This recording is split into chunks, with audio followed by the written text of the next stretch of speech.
Good day.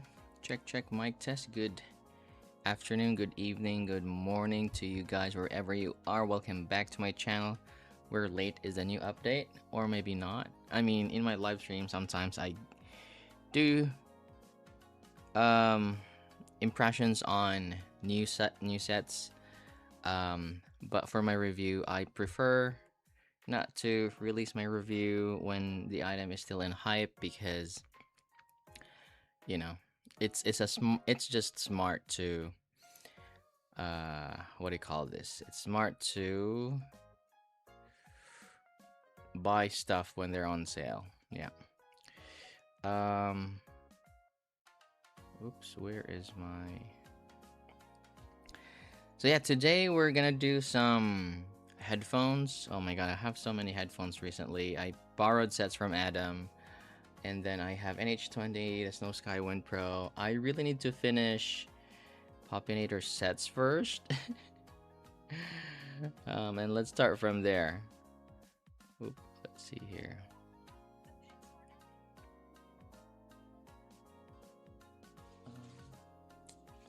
I need a stand.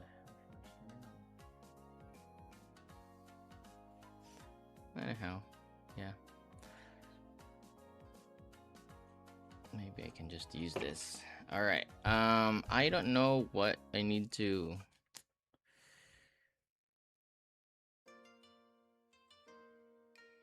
There you go. What I need to start first. But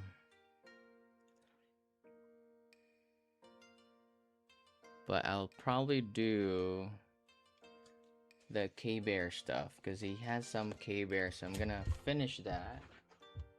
Put the NH20 down in here. But the thing is, I do not know where they are, or maybe I do.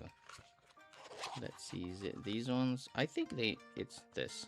All right, so this is the Lark. So I'm gonna do the Lark first.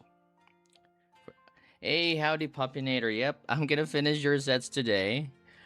So I'm gonna do all the K-Bear stuff, and then let's see. I'm pretty sure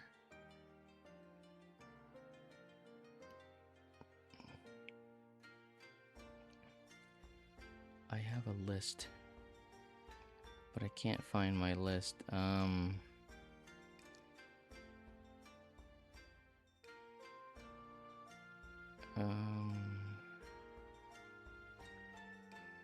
There you go. All right, so yeah, the cables are, I've done the most of the stuff in here.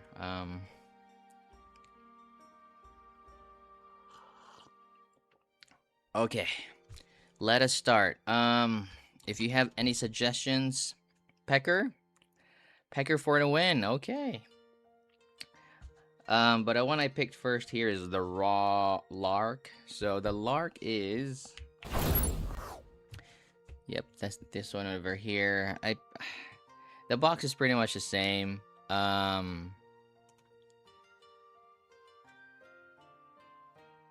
Let's see here.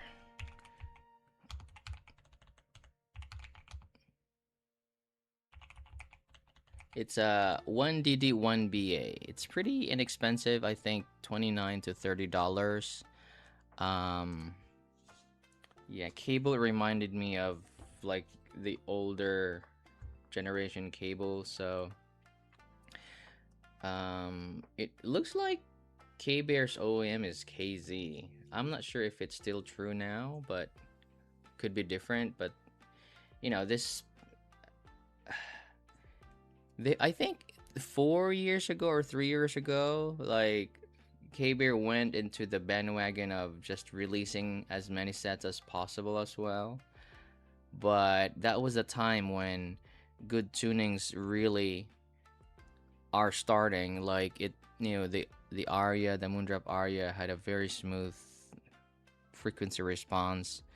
So, and then a lot of people are learning to read graphs at that time. So anything that has spikes, people are like, eh. But, you know, it's not all about graphs. Graphs is just a tool. You know, I think someone said in the live stream, it's like a menu. You know, when you go to a restaurant, at least you can see what it looks like, but it doesn't tell you the taste. You just see what it looks like. You know what you're expecting. You know, you're getting this much. This is cooked this way. These are the sides, and so you're expecting it to be that way.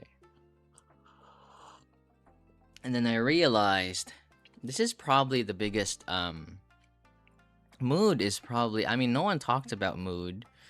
I have an idea that it does really affect how you hear things. I mean, it's everywhere. It's published in science, you know. Mood, the neurotransmitters in our brain affects our senses. So hearing, visual cues, just about everything.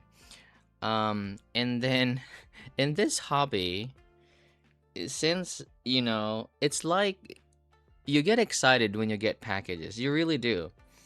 And so there's a little bit of bias in that because there's this expectation that, oh my god, my package has arrived.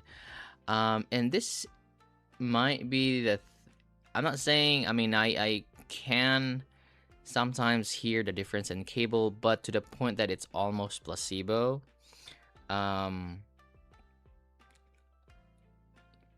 But what I'm saying is, so I was listening to the HD 600, and I told Adam when I met him a few days ago, like, the HD 600 for me sounded dull. And then I listened to it again yesterday, and it didn't sound dull. And maybe it was really just because of my mood. I was busy at work, you know. So I was like, huh, this is interesting. I mean, like, I know that it happens, but it's just like nobody talks about it.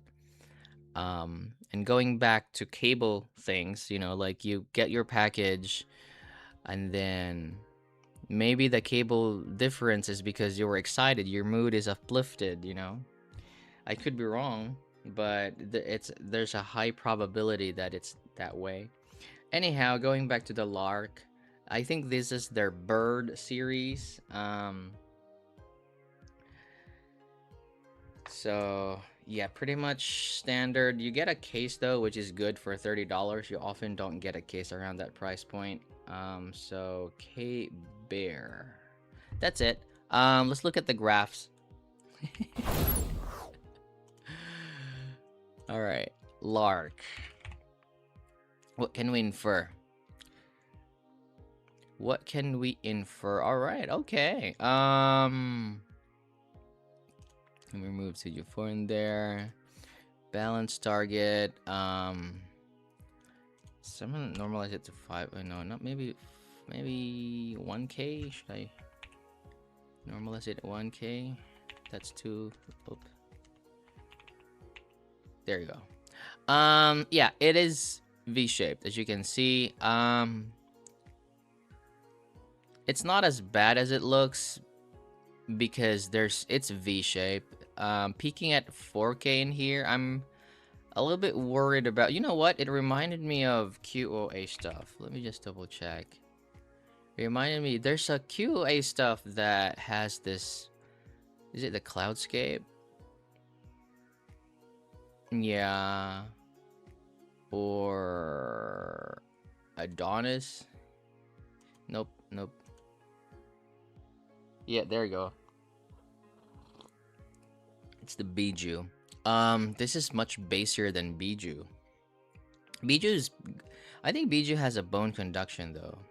Did it? I forgot. But yeah, it's not my first time hearing this kind of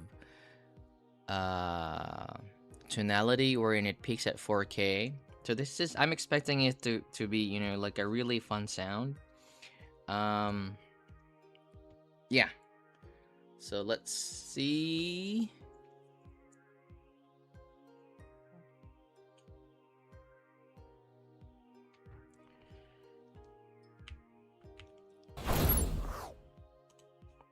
So fit is okay, just like a standard KZ fit. Content has a similar peak. Really? At 4K? I don't think so.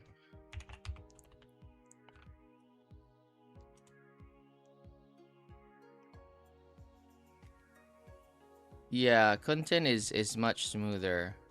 I'll show you. Yeah, content is much smoother. Peaking at 2K. Right, so this is gonna be really, really fun and engaging. So at 8K, yeah, okay, so the thing about the 8K is it's it's a it's a peak. The energy in the 8K is both a peak and a fake peak. It's real peak and fake. All IEMs have 8K. I mean, they have a peak around that 7, 8, and 9. It is inherent to the mic, which is also good in a way because when we measure IEMs, I target that 8K peak so that I can have a uniform comparison. But in a way also it's really just to line up everything, all my measurements. But it does not mean that you get the 8K peak because sometimes I get the 8K peak on a shallower fit, sometimes at a deeper fit. So in that way, the measurements are inaccurate because it doesn't really say if it's deep or not. But my purpose of having the 8K peak is really just for uniformity. Most of the peak are fake, and I know when it's real if it's wide. If it's wide, then there might be a few energy in there. So yeah. All right, let's do unwell in here. Starting with my test track. Ooh. All right, very colored sound.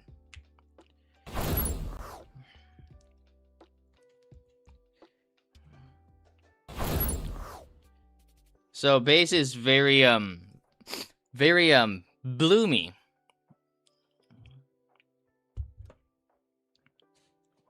You know what? Let me just go back to this. So this is the typical V-shaped IM. Like mids are recessed. I hear the recession in there.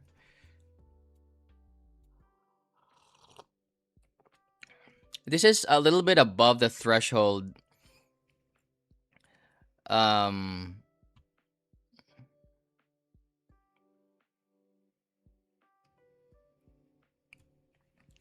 this is above the threshold of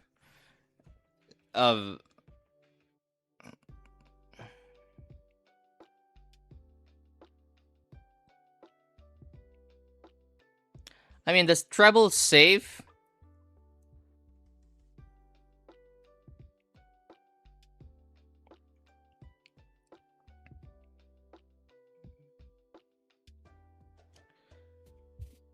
Yeah, I cannot. Yeah, it's okay. Let me move on to the next one. Let's try playing God. You know what? There are many good sounding sets recently.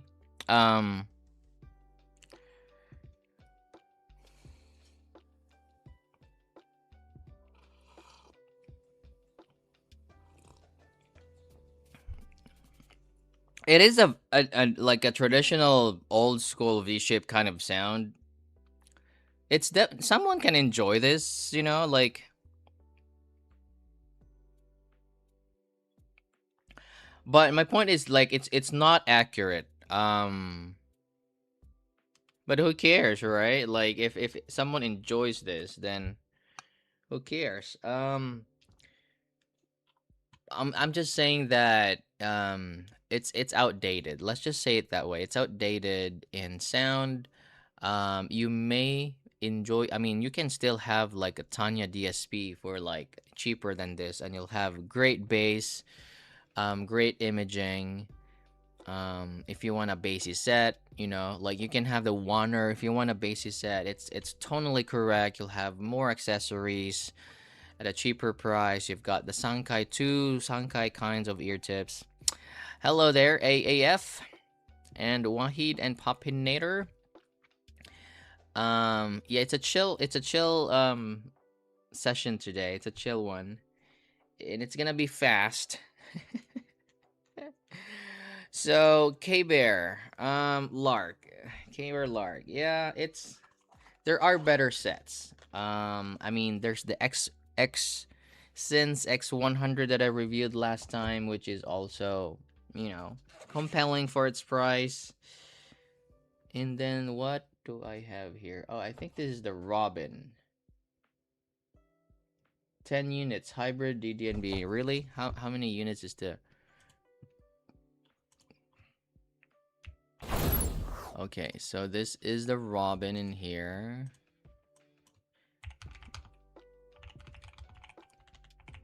Let's see. It's priced $50. That's a little more expensive now.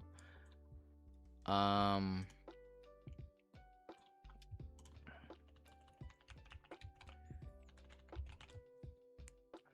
it is a little old, yeah. Ear acoustics. I have ear acoustics. They're good sounding DDs, but they're expensive. I think they are a sister of TRN. Um I like their sets. They sound actually good, but it's just a little bit overpriced. So I don't know if it's because of the shells that they're using, but they're good, actually. I just think that it's a little bit overpriced. So the Robin here is 10, yeah, it's a hybrid, you know, 4 BAs, 1 DD at $50. About the same shell and plate, faceplate and shell, about the same cable. Oh my god, bless me. They are rebranded. Yes, they're rebranded TFZ. TFZ was known for, like, you know, bassy sets before. Um yeah, they have some following. And earphones are carrying them, and yeah, a lot of stores in Japan carry them. So the thing about in Japan is, like, people think that earphones, you've probably heard about earphones, and you can listen. It's just one of the biggest. And then there are most of the malls, you can also audition IEMs there. Like Yodobashi, Camera, and I forgot, but most of the malls there you can audition, and they carry a lot of chi-fi stuff like Tanch Gym, TFZ, and I've even went to a mall in Kyoto wherein they had KZ sets. So, um, brands. Okay, if you know something about like company or running a company or something, yes, advertising is good. They do that, you know, just for exposure. But you know what? It's actually the distributors that are their clients, because they're the ones who buy in bulk. They don't sell their units to us. Like, they don't get the bulk of their money. Maybe they do in certain units, but most of their sales are actually the vendors and the distributors. It's the same thing in every business, you know. Like, I had a vape shop before. So I was the juice maker. Yeah, we earn money from selling our juice in our vape shop, but we get the bulk of our sales from selling it to other vape shops. So, like, I know, like, talking about KZ anymore.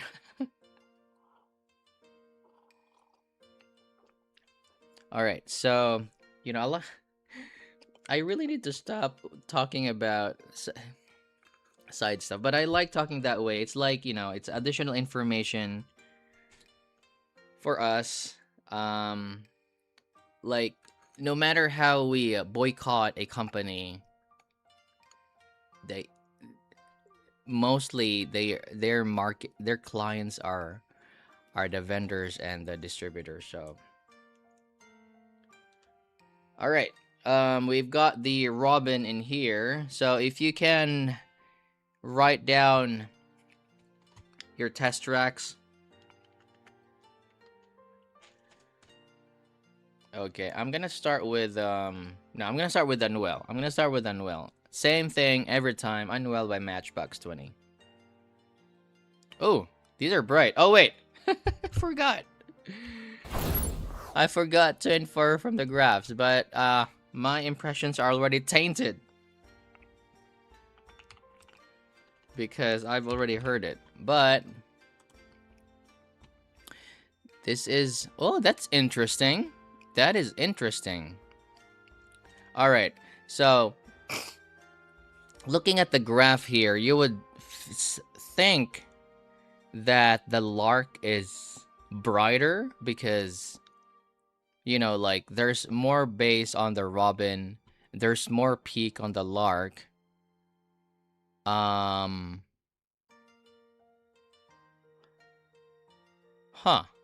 Interesting. So inferring from the graph, this is like a much bassier set because as you can see there's a little more elevation than the gain, right? Really a lot of elevation compared to the gain.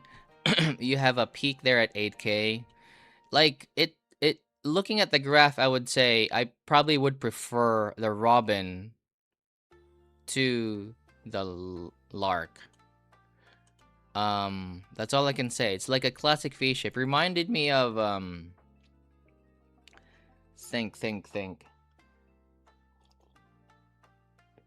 Oh man, there's so many sets that graph like this. There's so many sets. Like even the Sins X100 graphs like this. Does it? Yeah, kind of like that. But there's so many sets that graph like this, like a W shape stuff. You paid $20 for it? ZZ Top Thug. Love the bass lines. Okay, I'm gonna listen to that.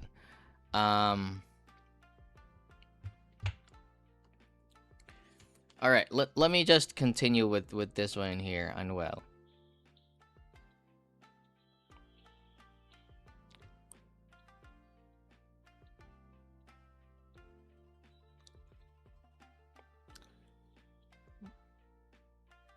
Now,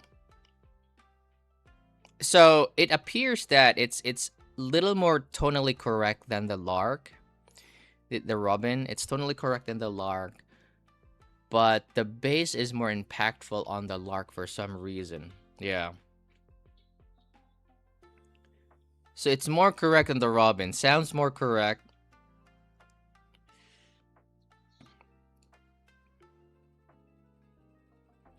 All right, let me listen to your suggestions here. ZZ Top Thug. I love the.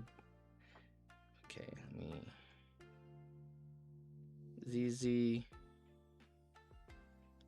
ZZ Top.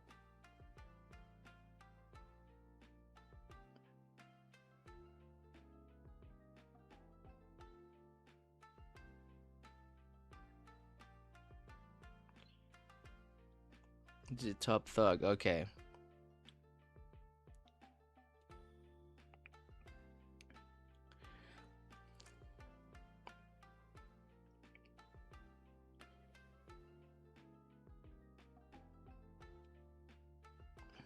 Interesting intro, right? Ooh, wow. It's like alien stuff. Yeah.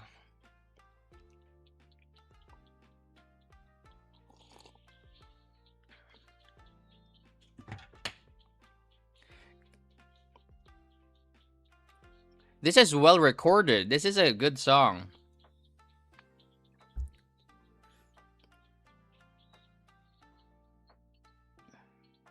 Nice.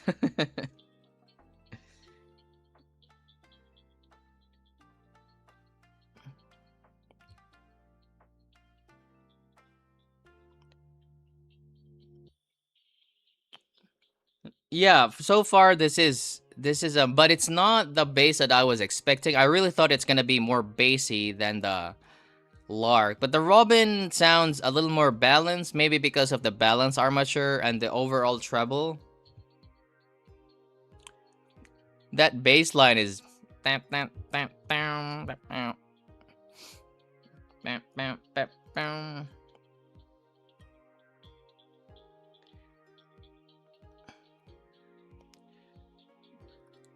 Yeah.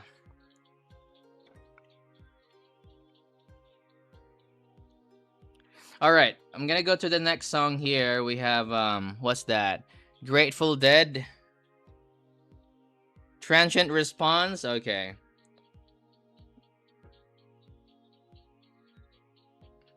I feel like the transient response on the robin is better than the lark. I feel like it's faster.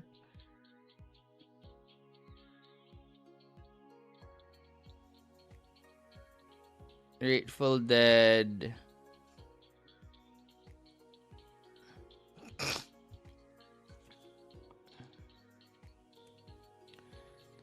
I'm not sure if yeah,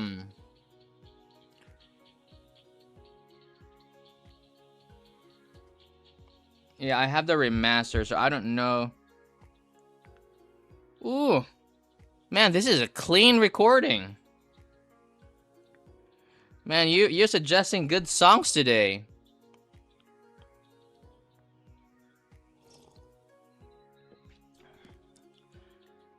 So the cymbals are a little bit artificial on the robin. I did notice that with the Unwell before. It's a little bit too boosted, so it's a little thin sounding. They don't have that weight to them.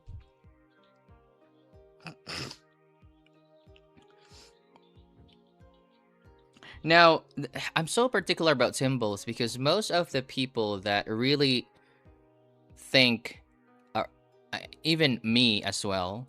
So when I started this hobby, I went to Japan, and a lot of people talked about the Anola VX and the what's that? An Annihilator that had really good treble. I also jumped into bandwagon, like, oh yeah, the treble is very delicate and very well extended.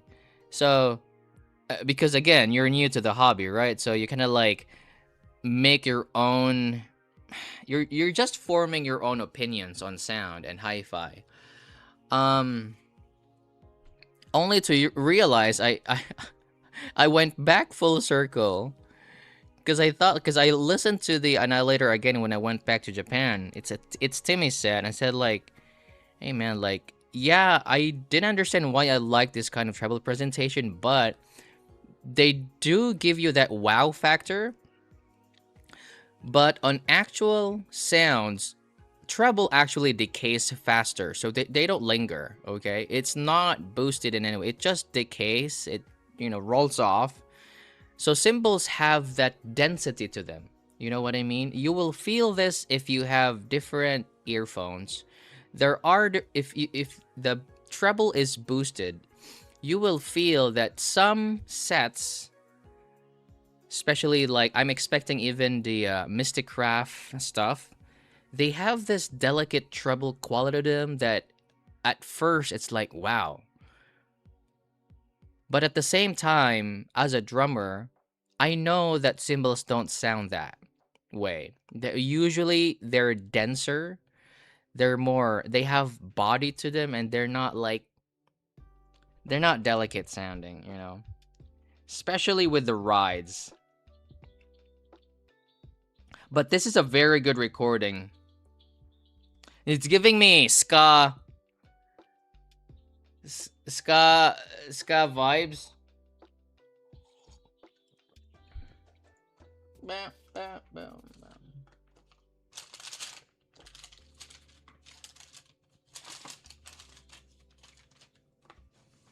Bow, bow.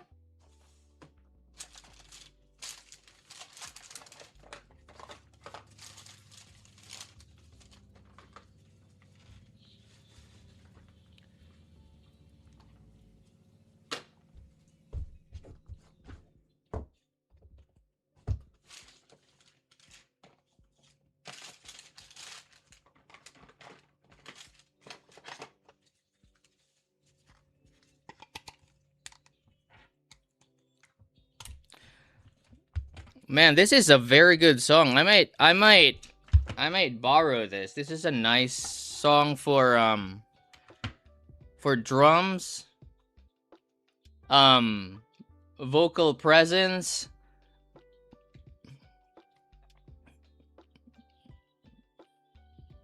timbre. I can use this for timbre. Dude, no one talks about like the bass in this recording is so clean. Boom. It's there, it's not, the balance is so good. Thanks for recommending this.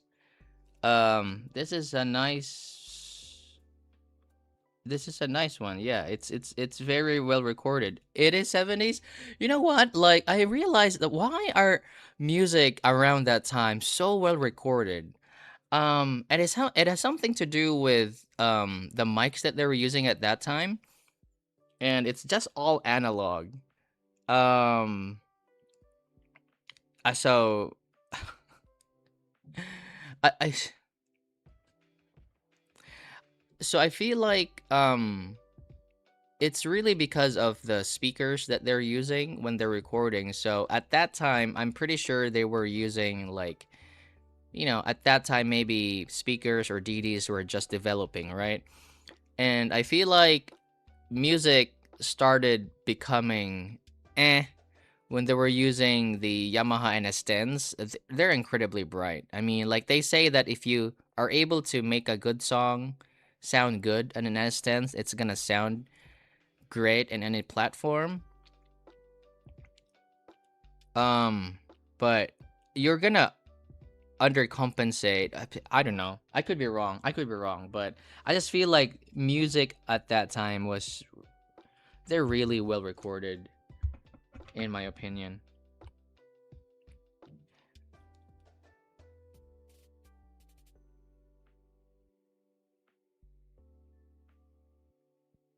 Yeah, I know. Zildjian symbols, I know. It's all analog. Um anyway, do you receive DAX? I got the Muse Hi-Fi, so I'm gonna review that soon. I feel like if you really need to spend something, I feel like you just, if you're, yeah, I feel like you need, I don't know. If you only have like a normal dongle and you want an upgrade, this is a clear upgrade for now because you feel the difference in sound. Um, not like with the normal Delta Sigma, like just different DAX ESS. I mean, there's a change, but almost like, yeah. This one here, there's an impedance, okay? And it's maybe the one doing the change because it has a higher impedance. So objectively, this measures dirty, okay? Objectively, this measures dirty. But does it change the sound? Yeah, because it's dirty. Same with tubes, right? It adds a lot of distortion. It has higher impedance. Okay, have you heard of someone who said they don't like the sound of tubes? I mean, I've never heard someone who doesn't like the sound of tubes. They definitely pair it with a brighter, I don't know, set. Um, so yeah, they have this organic tonality to them. We all need an M33. Oh man, just wait. You just wait. It's a flavor thing. Sometimes I use the M3 Plus. Um, but this one's actually just, like if you don't mind using your phone, you can use this. This is as close as it gets to the M33 really. And I'm thinking maybe in the future there's gonna be some budget R2R going on. There's gonna be a lot of innovation in this hobby. So, but at the same time, this is where the bottleneck starts. So, um, innovation really depends on consumer spending, okay? Because that will fuel the research and the release of the products. And Crane has said that, like he released the monolith because the his revenue on the monolith is gonna use it to release a budget monolith version, right? And it's that way. And every company, they don't have unlimited money to like, okay, we're gonna do this.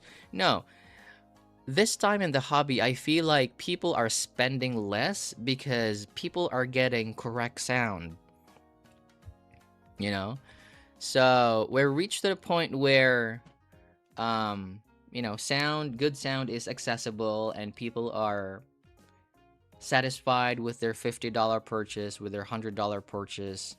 And so companies are not getting a lot of revenue, which does not support their future projects. So I don't know when that time will come when we have like a budget DAP with R2R or whatever. But for now, this is a very, very compelling source. It's not I don't know, but exactly. Good Sound has really, yeah, exactly. Yeah. So I suggest you just get this one really. Um, I don't know. Maybe I'm just like like we like to spend unreasonable amount of money for something. Like imagine me. I've heard a lot of earphones already, and I don't really, I don't really, and I don't really want to spend a lot on DAPs because they're just placebo. But I just have that itch on the M33 because I look at and watch other reviewers and they say like it's really good. I'm like like we get poisoned by someone else's reviews, man. Uh, but I'm not regretting. I don't regret what I did.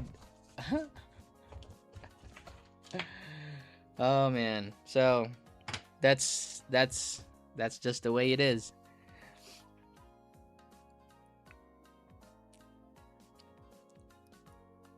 Good thing you don't earn in dollars, man. It's probably a good thing. The thing about the one thing that it's really hard for me to adjust in the US is like everyone's swiping here. So in Asia, people are like saving and then you buy stuff based on what you have. But here in the US, like they're spending money they don't have. So easy to be on debt. Which is, like if you don't know how to control yourself, you end up really, really, broke. um so and yeah, it's hard because there's no like limit to how much you can spend a month. It's Yeah, we buy with cash. I know. We buy with cash, man. Like you only spend what you have. And it's my personality has always been like that. Like with the skateboard stuff. When I was in high school, I saved I save, and finally I reached to the point that I can buy a board. Yay! And save again to buy trucks. Yay! And wheels and everything. Cell phones is the same thing. So it for example, there's a newly released phone. It would probably take me a few months to save to buy a new phone. You know but it's a little bit worth it because like, oh my god, I've been saving for this for what, like 4 months, and then when you get it feels nice.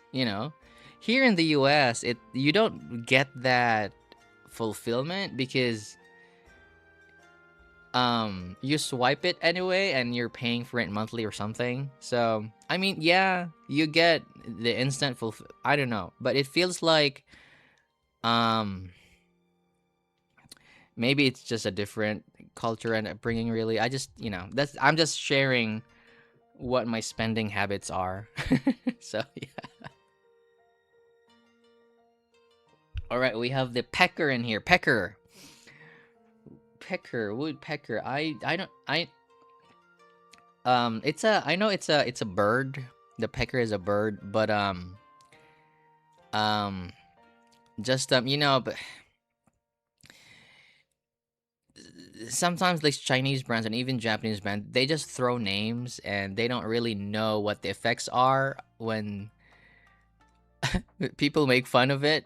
Because I mean, yeah, we understand it's a bird series, but it's also a little bit funny. Why would you call someone a pecker? But yeah, it's the pecker. Pecker. Oh man. This is a budget set. I think it's how much are these? 30 to 35? Really? Okay. All right. Same as the Lark then.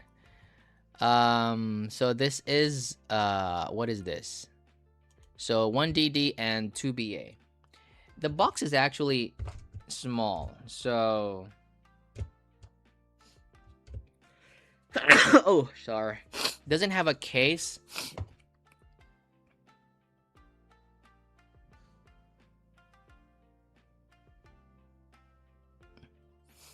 Oh, you grew up in the West? Oh, okay. So you live in Asia and you grew up in the West. I know, I know. I like it better. Yeah, exactly, man. Exactly. That's what I thought. You really appreciate what you get and you actually take care of them because you remember, "Oh my god, I saved for like a year on that thing." You know? Yeah. You really appreciate what you get. And it controls you too. Like, like there's a new release. The good thing about the US though is like they have a really good return policy. So I'm not sure if it's good or not. I just feel sorry for the vendors. Like I can't imagine all the returns if your product is bad. At first I didn't really want to return stuff because I feel sorry for the vendors, but eventually it all makes sense. Like, yeah, I can't use this. I'm just gonna return it. Um, that's the probably one good thing in spending in the US, like buying on Amazon or even like shops because you can return stuff. It's not like that in Asia, at least in the Philippines. Woodpeckers in the woods. All right, let's infer from the graphs now on the pecker. Oh, it looks like the lark.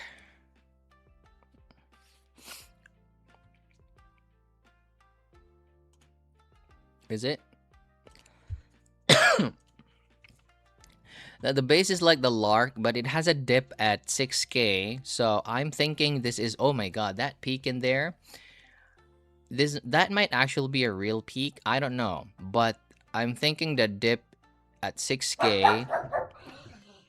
Masha, Masha. Masha saw his friends, squirrels. Yeah.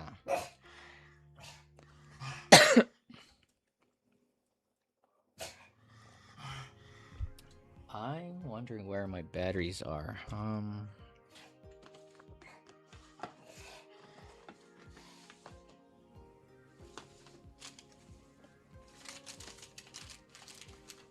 Anyhow. All right. So yeah, where are they? What can I infer from here? Yeah, it's kind of like similar to the lark. I know what they did. Maybe they added a BA, but I feel like this is gonna be much bassier than the lark because of the dip there at present. So it's gonna boost the lower frequencies in here. So let's see. We have the pecker in here.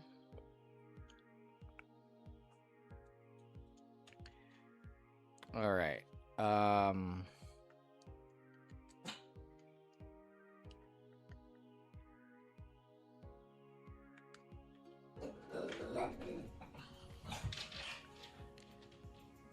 Let me try. I'm gonna do Playing God first for now. Okay, this sounds decent. But I'm thinking it's gonna be bassy.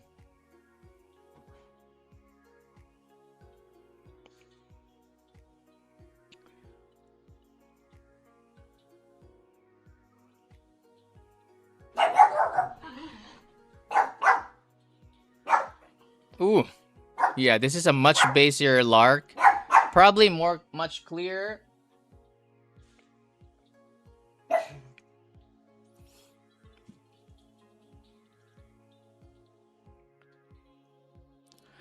Classic V-shape pecker. I mean, it's all old school good fun, man.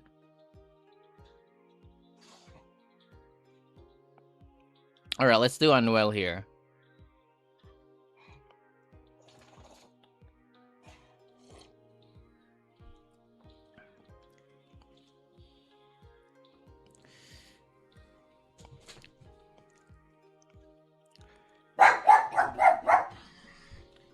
Wait, Masha. No.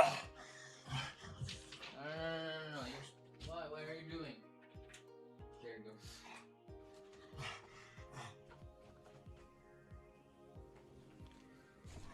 His squirrel friends are awake. Okay, what do we have here? Dye, antwood, steak, oit. Is that the right? Okay, let me. Dye, antwood.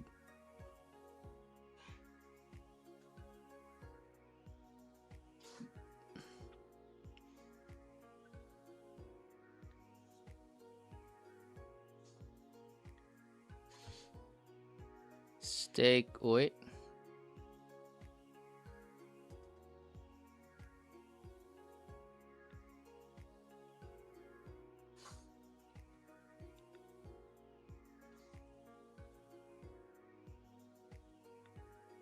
Is that really the title?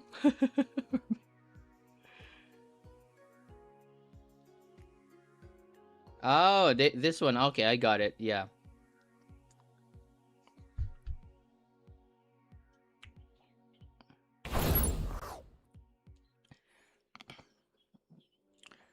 All right. Is this like German? Whew. This is gonna be fun.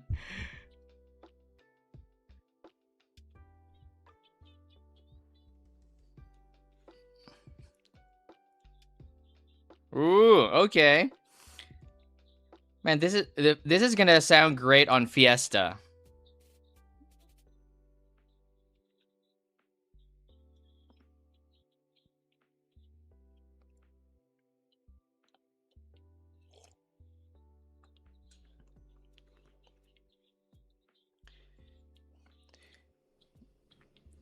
Okay, so the thing about listening to other people's tracks is it sounds great if you listen to it the first time.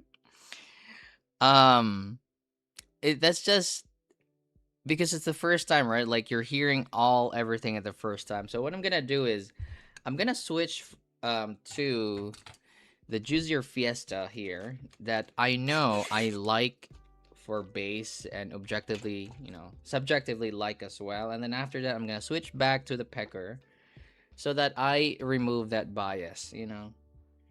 I just feel like this is gonna sound really good on the Fiesta. So let's do that one more time here.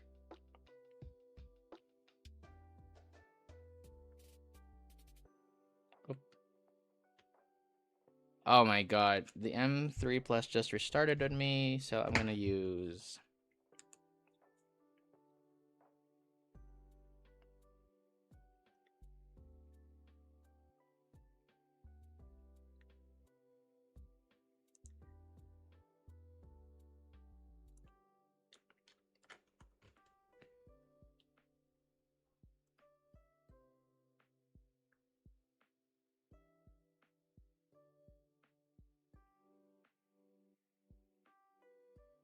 Okay. I hope I don't blast my volumes in here. Oh.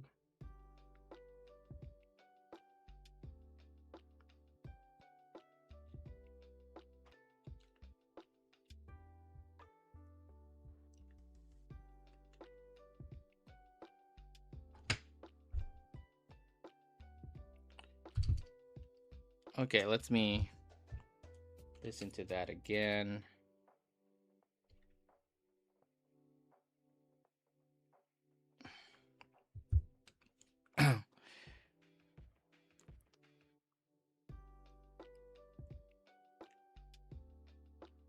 Ooh. But I don't think it's gonna hit as hard as the pecker because the pecker has that mid bass punch. Ooh.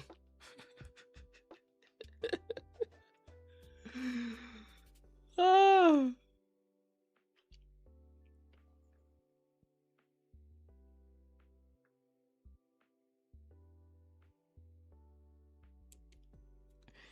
You know what?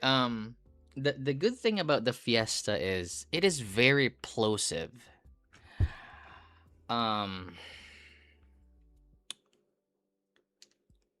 it is very plosive. It has sub bass and it has some mid bass, but it is very plosive. What I mean by plosive is the sub bass is in your ears, and it recreates that experience when you're in the club or in the cinema, wherein there's like very bassy, and you hear that plosive in your ears too, right? It just lacks the feeling in your body because usually with real sub bass you get that rumble in your body. You don't have that. This one here is very plosive, and it's you yeah. Um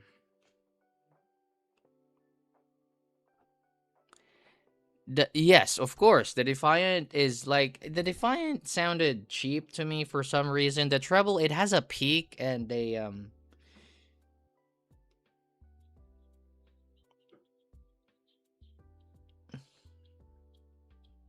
yeah, so right now this one sounded a little bit dark. Not dark, like I mean less clean.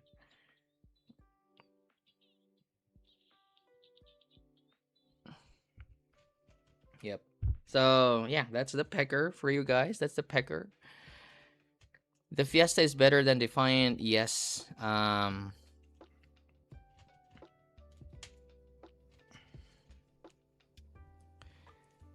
For me. I actually would want to try the um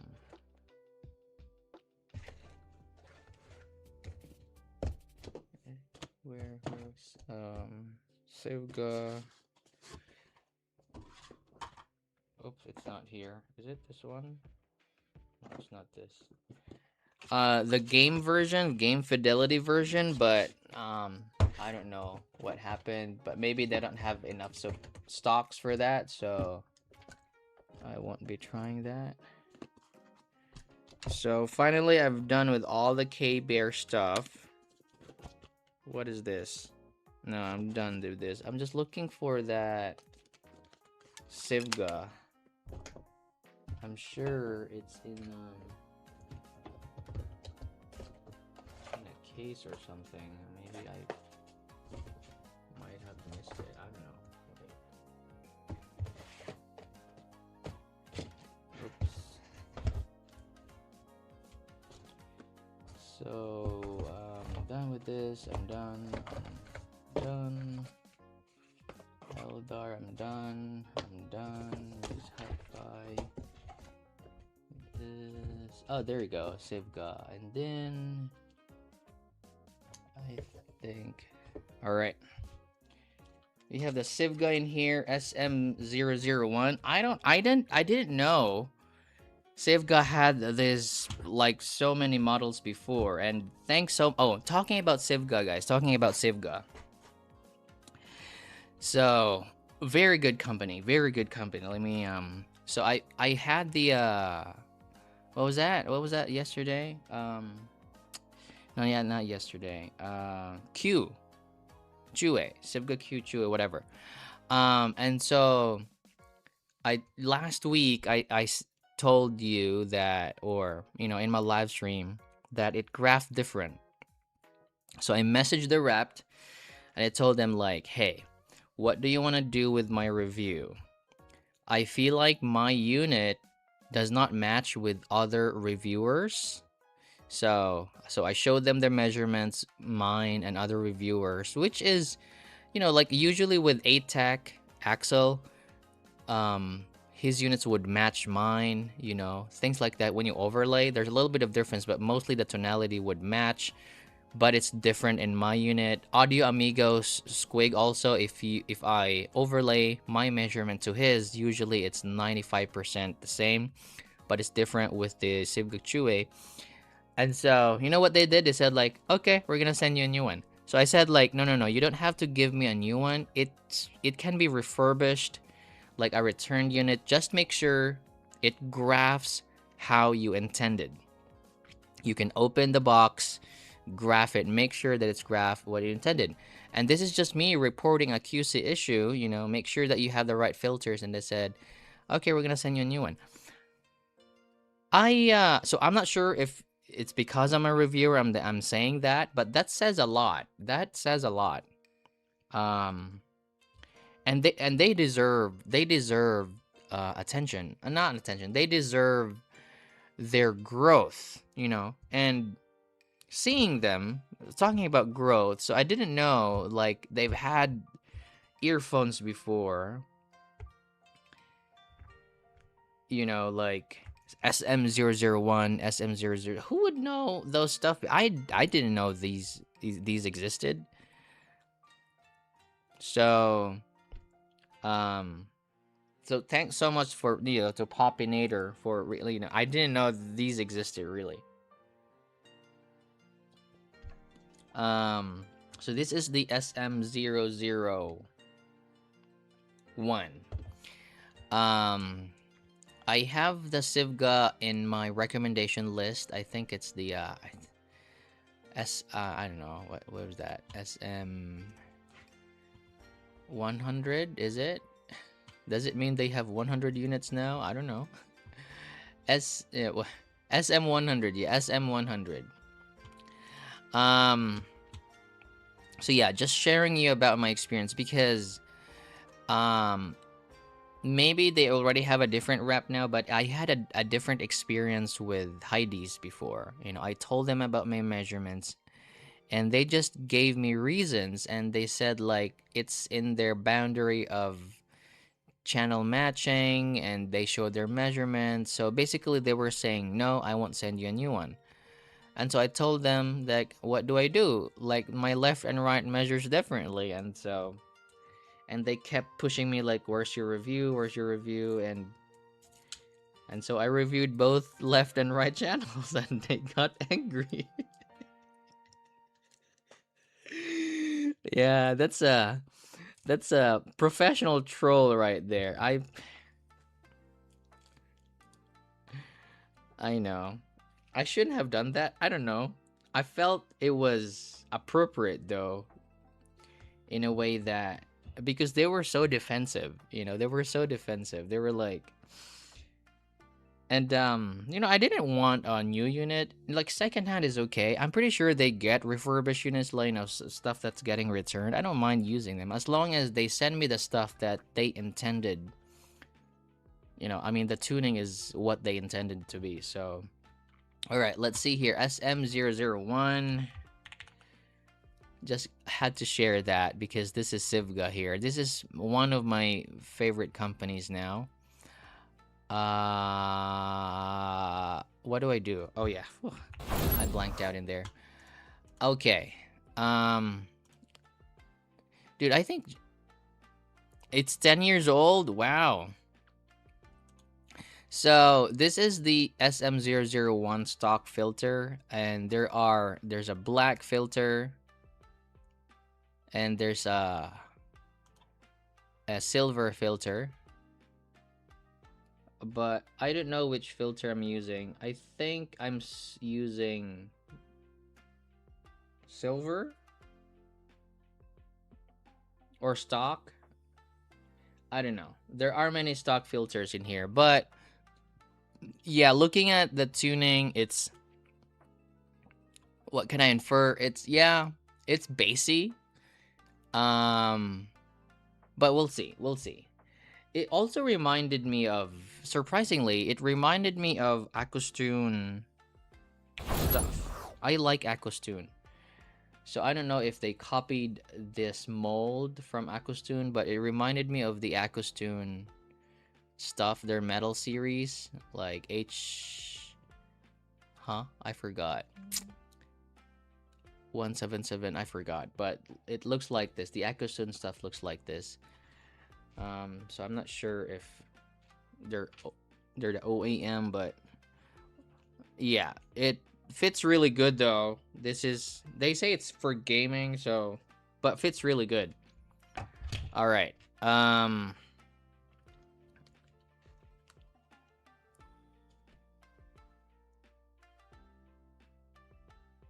Yeah, I know the treble was, I didn't like that Defiant. I didn't even score it. So if you know me, if I don't score an IM, it's like it won't be in my recommendation list at least. So okay, let's see here.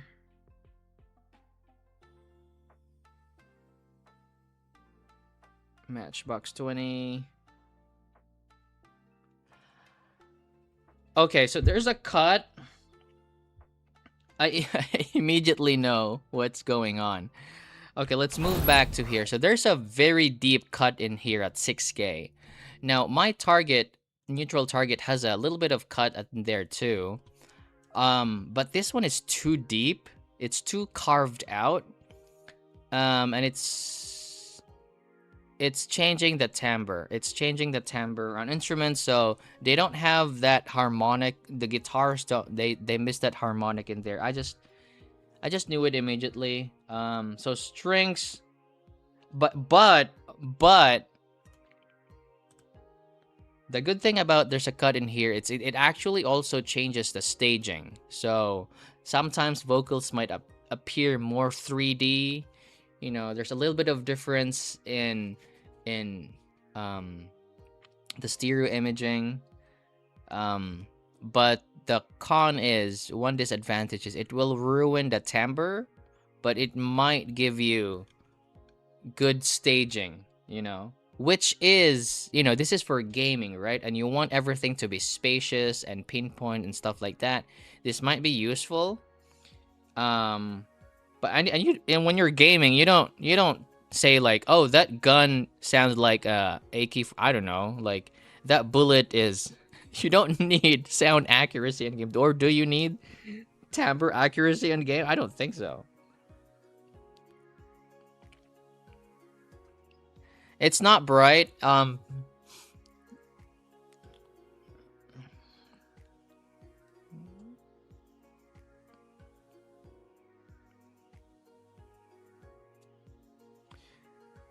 So yeah, timbral accuracy is not so good. Let's try playing God in here.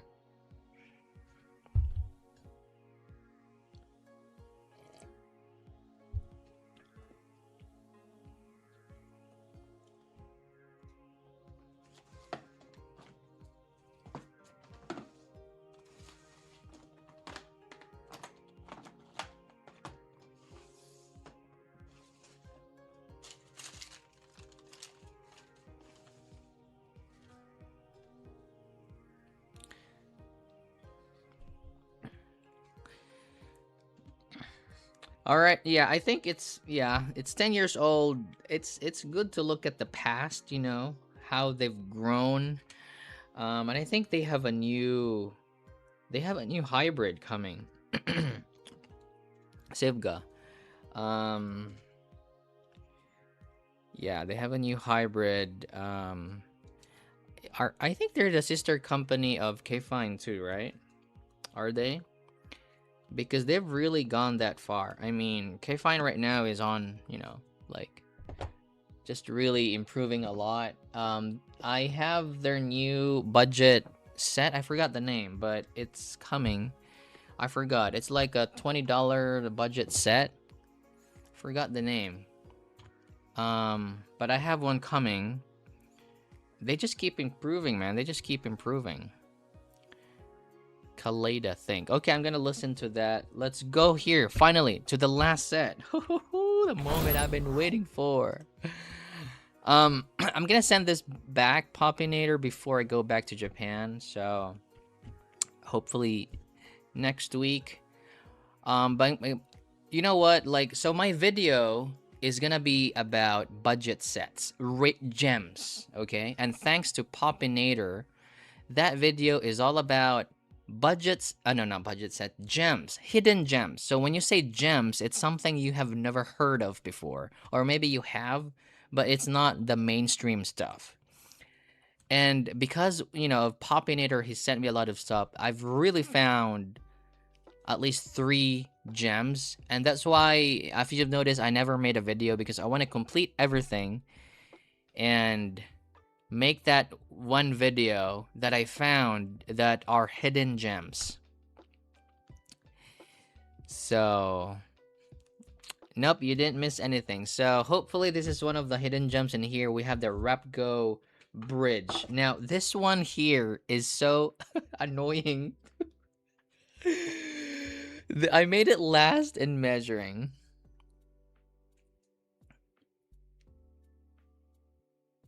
Hidden gem is something, but that's the thing, man. Like I really like doing hidden gems, but it's hidden for a reason. Like, what? How would you ever know something existed?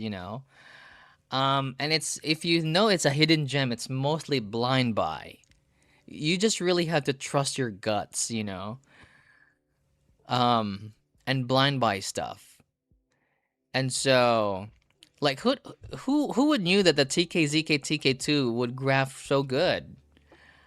The Sense X100, Eldar and other stuff. But that's my next video.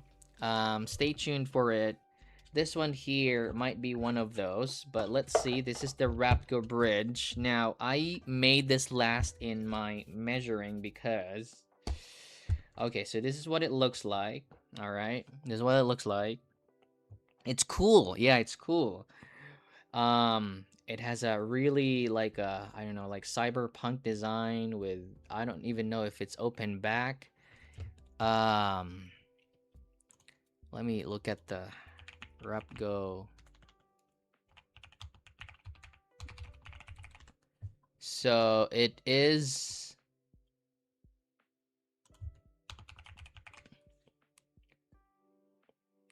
So it is $159. I don't know how much Popinator got this. It's probably cheaper, but this is 2DD, 2BA, and 1 piezoelectric. All right.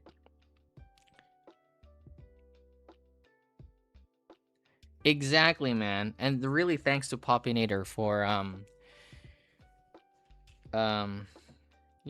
finding those hidden gems for us.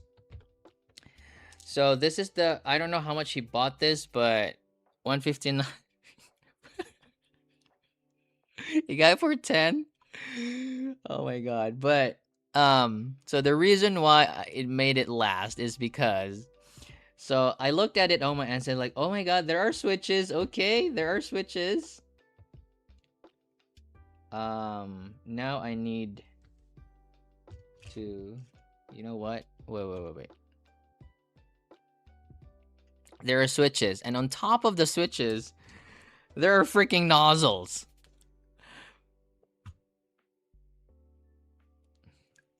So, like, just imagine the combination, how many combinations you could do.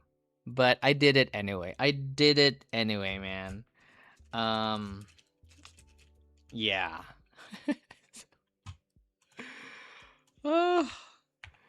But I'm only gonna be using the black nozzle, I guess. I'm just gonna be using the black nozzle because I feel like this is just a more balanced sound, because this is the stock. I feel like it's really bright. Wait. Is this the stock? No. Did I even... How many nozzles are in here? So 3, right? Gold, silver, what? Gold and silver. Oh, so probably, I don't even know. Is it really? No, I don't know. Oh, so it's probably silver. I think I used the silver. This is silver, right?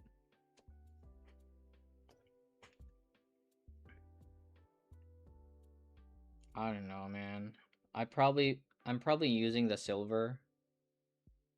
Um, because it looks good. It looks really balanced in there. Silver nozzle, silver, and then I just use the what's the up? Is it up up?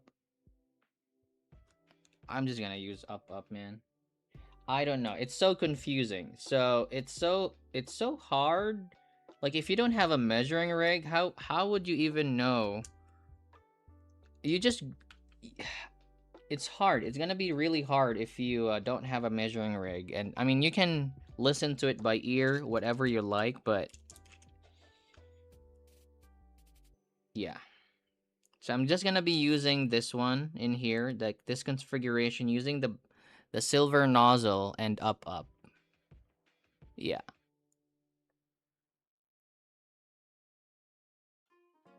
Or is it down down?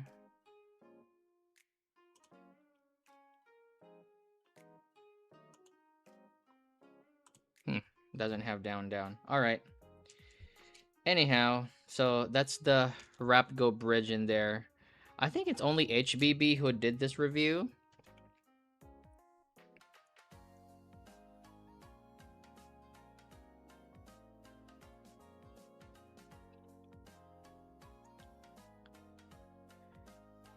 Okay, so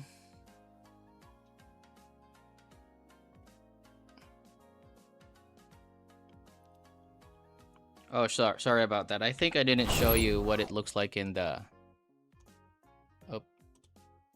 This is what it looks like here in the graph. So inferring from it, it looks like it looks good. Typical U-shape, almost V-shape kind of signature. Good peak in there. Reminded me of Simgot stuff. Maybe the EA stuff. EA. Let's see if I have EA.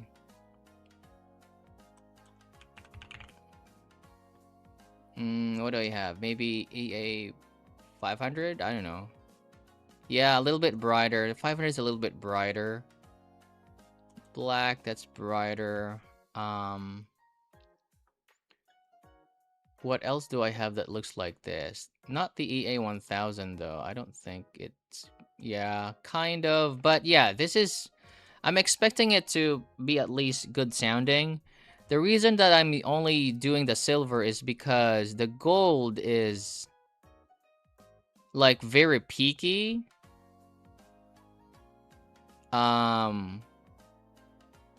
Yeah, and then what else? The stock nozzle is also peaky, right? So the silver for me, it makes sense. It's much an easier listen. Like if you infer from the graphs, you would also pick the silver, right?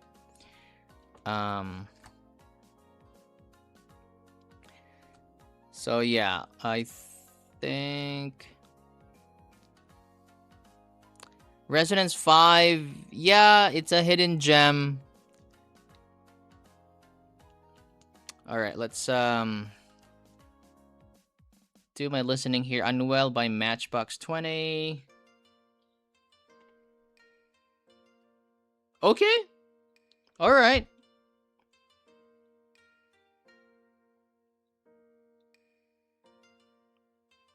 It is bright tilted though, so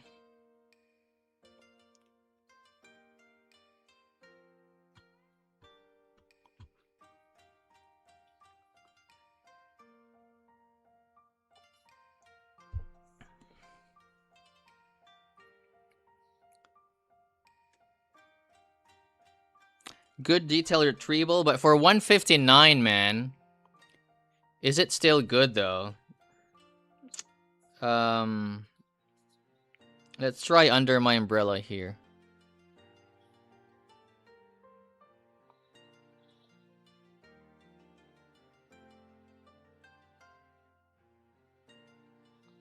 But if Popinator got this for like $10, this is worth it. It is good. It is good. a little bit hot on the 5K to 6K. I mean, I know I'm not sensitive there, but maybe it's just the ear tip. But it sounds correct, yeah. Sounds clean. Let me check the treble here. High Spring by Ayu.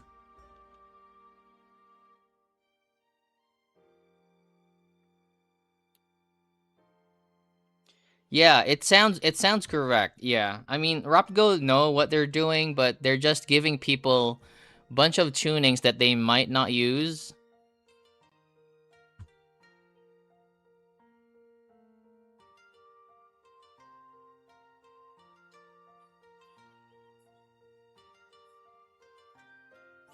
Oh yeah. Oh, aren't they? I wonder why they stopped though, because that it was a hit. It was the Hook X was a hit, I think. And the Hook X was I heard it in Japan. So I don't know what happened to them. They create a new brand. They use that to fund their, I don't know, like a startup or something, but I don't know what happened to them too. Earphones carried them, and I tried them in earphones and in two different malls. I saw them in two different malls. So they had money because the vendors bought them. So yeah, I don't know what. Okay, so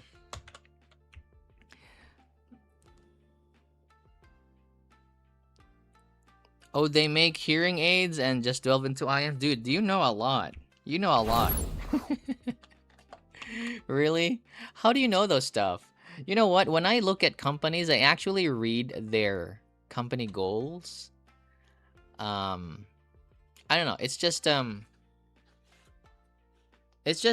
you know, you would see their passion and why they would start a brand. And people think a lot of people think that um they casually throw in like companies should do this and companies should improve and blah blah blah. um when you run a company, when you start a company, you start with passion. I've never met someone who ran a company just for the sake of it. Maybe there are, like their businesses was passed on to them, from their family and they're running it. But if you start a company, it takes a lot of money, energy, and effort to start everything, like with all the requirements that you need. And finally, and when you look at their vision and mission, you won't understand their dedication. Um, and sometimes they start without even getting some revenue. Um, yeah, it's maybe it's just me. Thanks to Audio Amigo. Oh, yeah, Audio Amigo, man. Yeah. Omar knows a lot too. But Rap Go, it's good to read company vision and mission, and yeah. So Rap Go Hook X, is it a hidden gem? 159 though. And Fiesta is there? Oh man, that's hard to beat. You know what? I'm gonna change my battery here.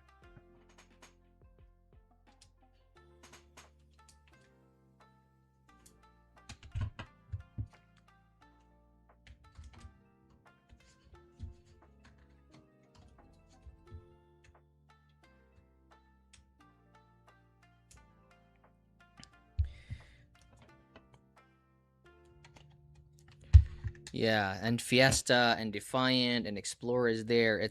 I mean, this is good, but it's a good collector's item, that's for sure. It's a good collector's item. If you bought it for collectors, then yeah, this is reasonable. This is reasonable. Um, ooh, finally, Puppinator, I'm done. Yay. I can put this back in here and try the Which do I try first? I'm gonna do the NH20. This is a very big box, by the way. Like, very big box.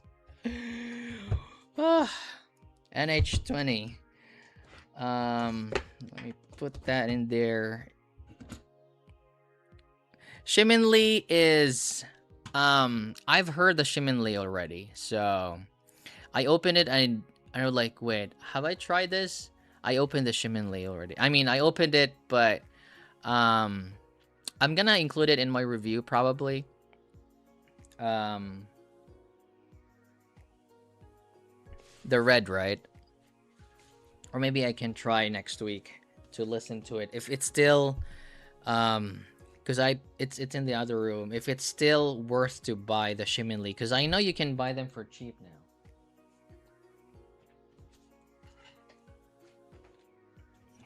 All right, let's do the NH20 now. These are supposed to be for monitoring, so ugh.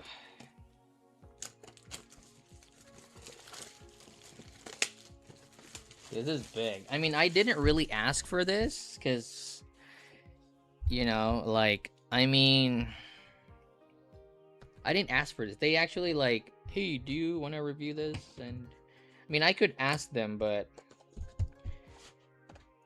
it's a closed back studio headphones. Studio. All right. So I'm thinking this may actually sound bright. How do I even? Oh, dude. Ooh, okay. That's a nice case in there, and you have. Is it?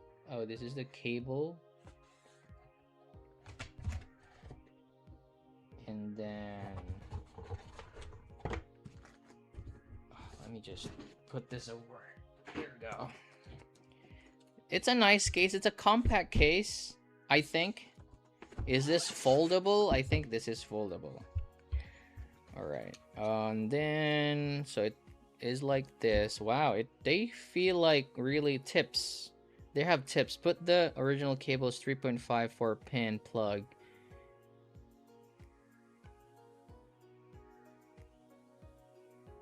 What?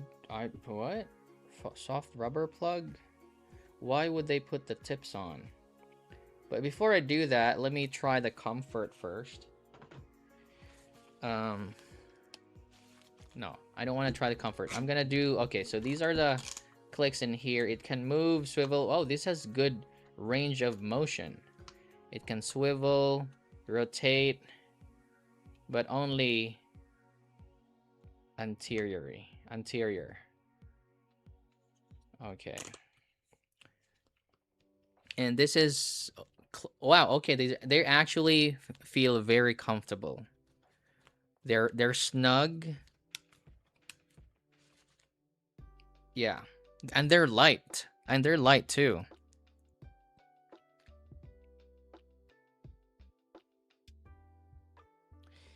Minami Medical Technology? Really? So it's Japanese? Minami means I think south.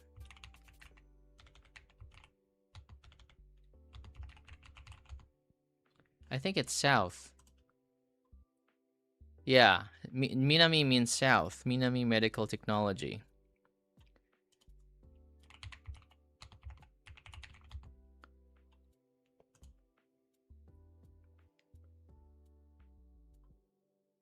Oh no, it's not. But Minami is south, but they're in China, so in Guangdong. So yeah, this is nice. I just don't understand what they meant by oop, did I move that? Okay, there we go. So put the original cable's 3.5 4-pin. What do you mean 4-pin? Oh, so it's a 4-pin cable. Why is it a 4-pin?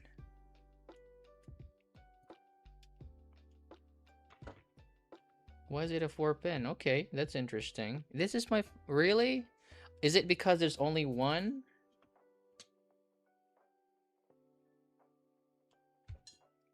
But this is only on, okay. Aligning the notch on one side's plug with the dot above the socket. But which...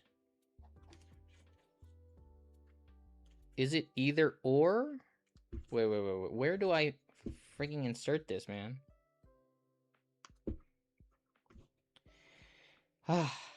Why do they have to make it so difficult?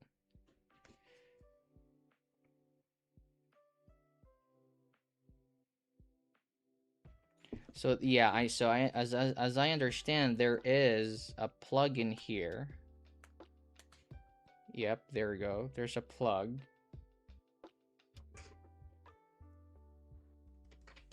So it's only on one side. So it's either left and right, I suppose. So you can use it left or right. That's what I'm thinking.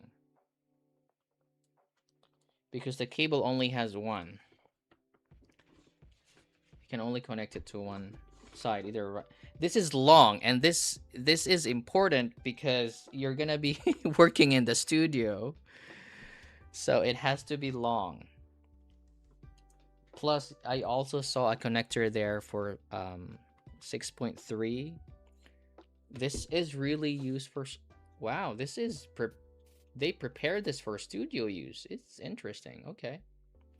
And there are markings here on the adjustments, like 10, 11, 1 until... Where am I at? So, which is interesting to note. So far, build and quality is really, really excellent in this, and even the packaging too. Now let's so I don't have the graph, okay, but let's try to see if there's any, okay. NH20. Okay, so Hu-Fi has it. I think I saw this already. So Hu-Fi is, which is interesting because it has a tuck. So it's a tuck at around 300. It's like sub bass over mid bass, which is interesting. Doesn't really have a peak. Now, my concern on this is, I understand that they're tuning this to flat, but flat on graphs does not mean neutral, because there is a natural resonance of treble entering our ears because of the pinna. So our ears would naturally boost treble, and that's why headphones and IEMs, they have a peak at around this area here because they are trying to compensate that treble boost in our ears. So, but this one here, it feels like it doesn't really have a peak. So I'm feeling that I don't have any idea. I'm not a headphones guy, but I feel like this, I don't even know what to say. This might actually be, bass might actually be good. I'm not sure if the mids would sound good on these. So I will have to listen. There's a peak there past 10K, so kind of maybe like a U shape, kind of like V-shaped IM. But we'll see.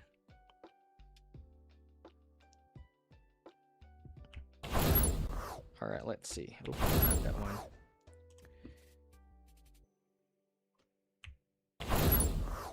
All right, let's see here. Unwell. That's what I thought. Wait.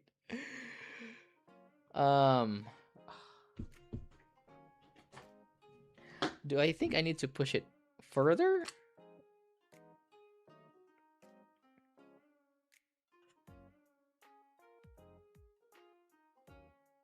Ah, wait, there's a locking mechanism. Wait.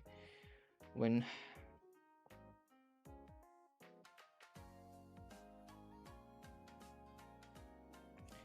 above the socket. So yeah, oh man, this is so aligning it, man, I can't see the alignment. Okay, so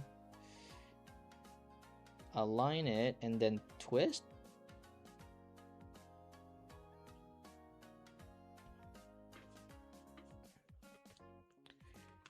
I don't know why they have to do that, because I was only hearing one side. Oh, there we go. Okay, okay, okay. One more time. One more time.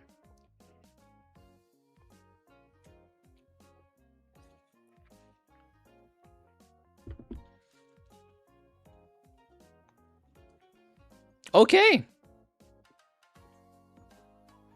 These are bright.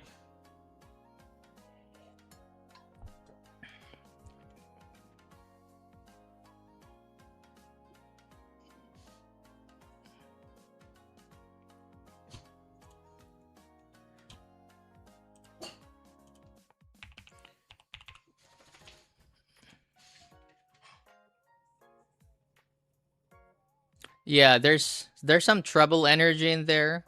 I don't hear a lot of bass though. That's the thing. Okay, let's try Under My Umbrella here.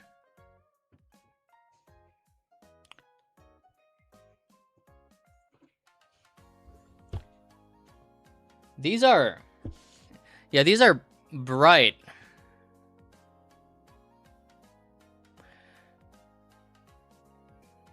So is it useful on stage for clarity? Yes.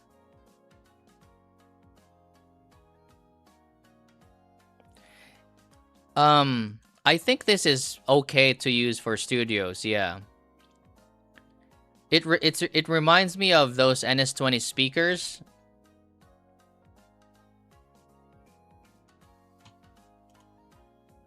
Bass is, yeah, it doesn't really have a lot of impact in there. Okay, let's try Playing God in here.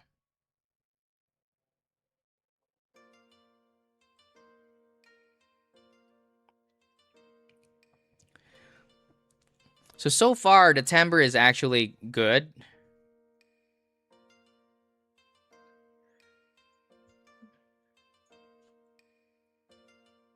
Which is interesting because when you look at the graph here, overlaying HD 600, you will feel like this might have more bass than the HD 600.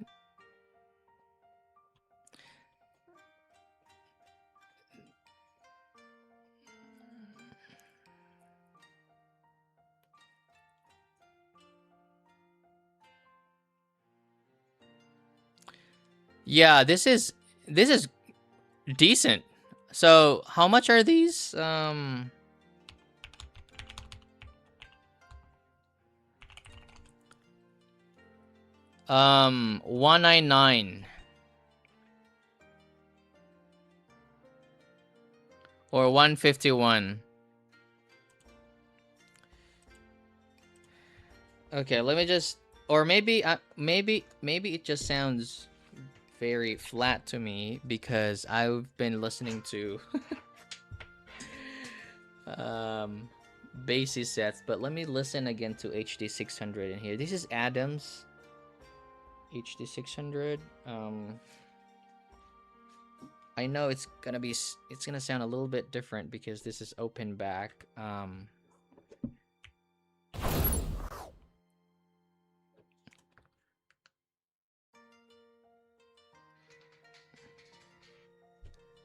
So yeah, the treble on the HD 600 is definitely much safer and muted in comparison to the NH20. So NH20 is bright. NH20 is also much correct in the mids.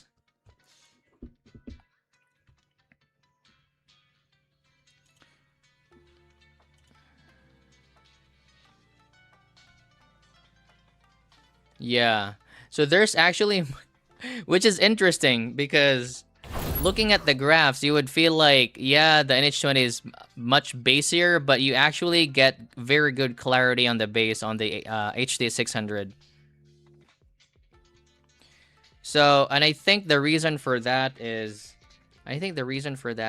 there is a lot of brightness around the 6 to 8K region, masking the bass or making the bass impact a little lighter.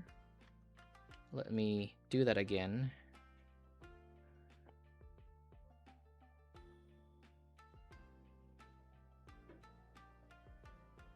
Yeah, it is the 6 HD 600.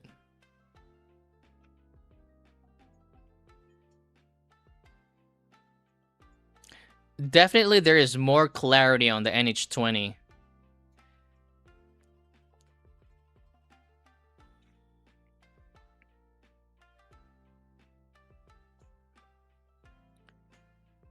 Which is interesting because I actually don't find it to be timbrally incorrect. It's just that the trebles and the details are really pushed forward, but not to the point that they're changing the timbre overall.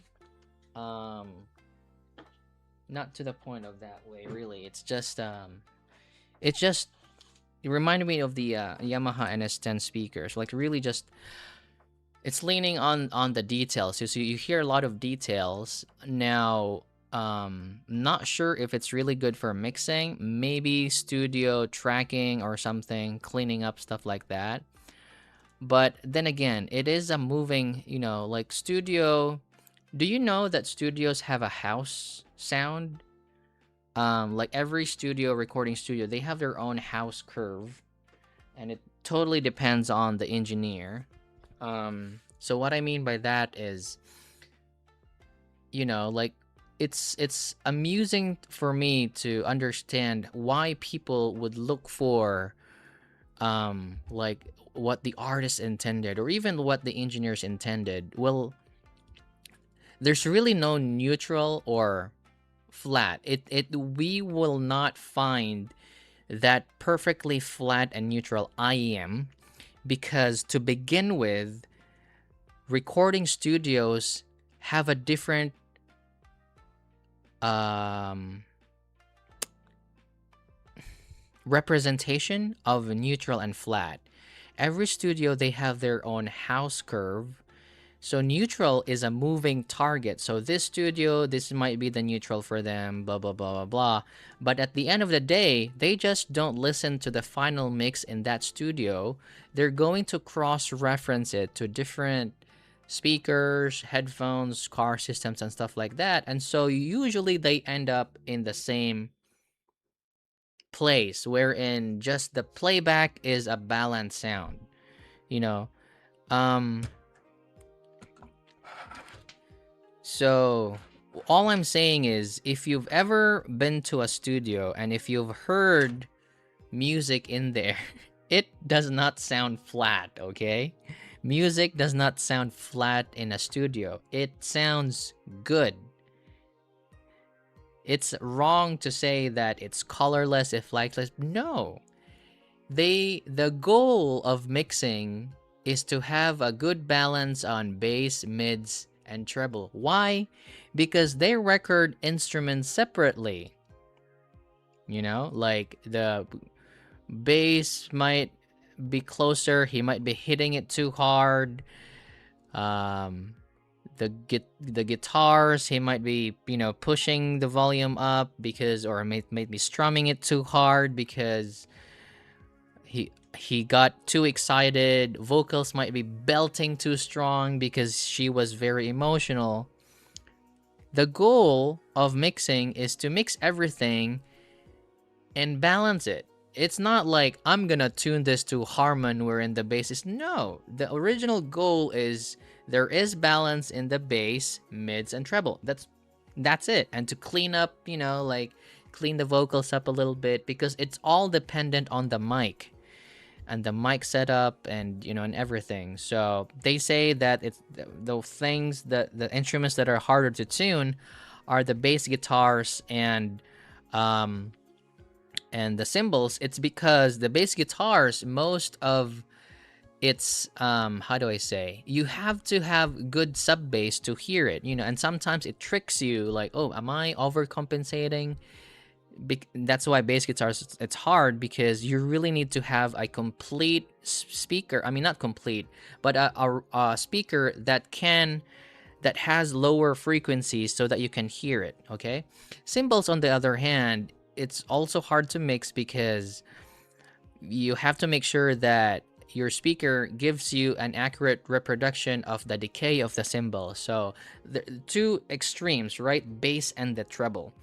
But the goal is to have a balanced sound. That is the goal of mixing, is to have a balanced sound. So when you listen to music on a final mix in a studio, it is engaging because the goal of the mixer and the engineer is to bring out emotions to the song. You guys have not heard a recording. Like, if you've ever heard a recording, like a drum and everything, and you just mash them up,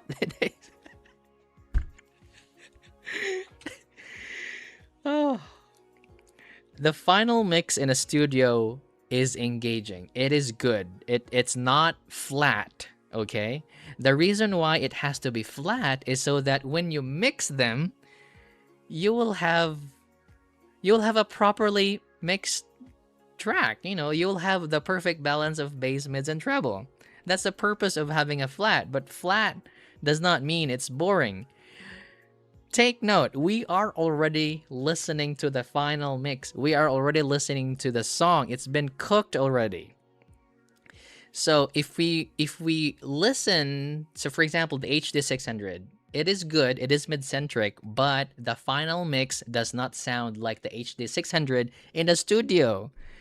You know what I mean? It's close, the mids are accurate, but it does not have the bass, and it may be a little bit of, it's a little bit dark in the treble.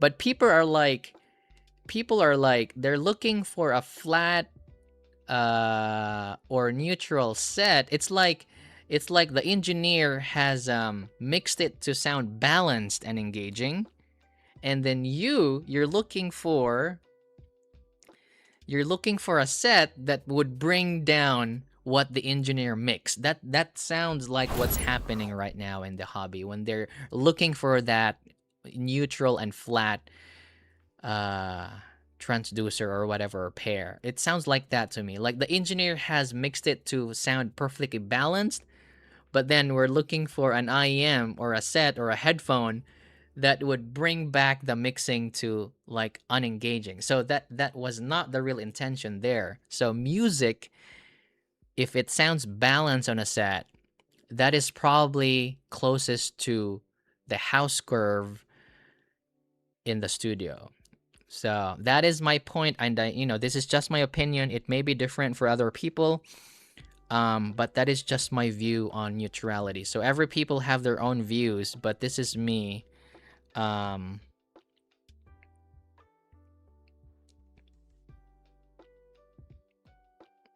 Yeah. What IMs represent HD 600? Well, probably the uh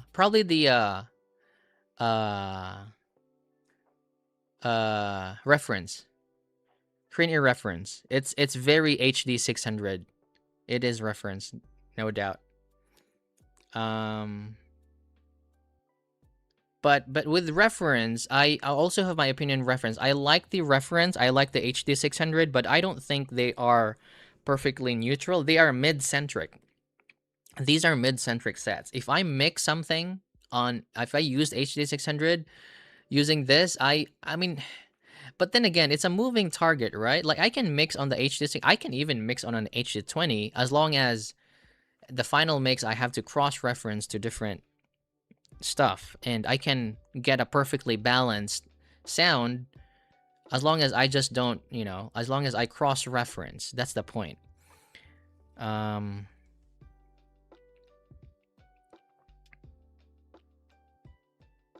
Yeah, it's the Cranier reference. If you want something cheaper, do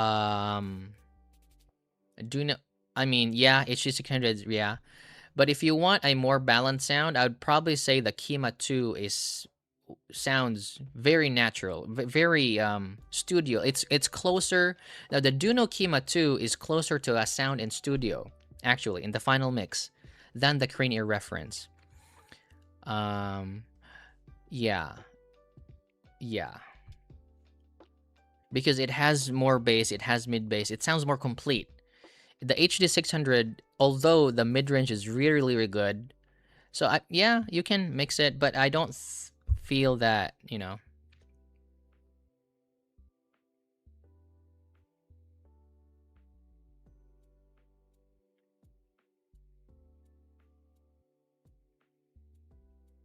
I know it's pointless.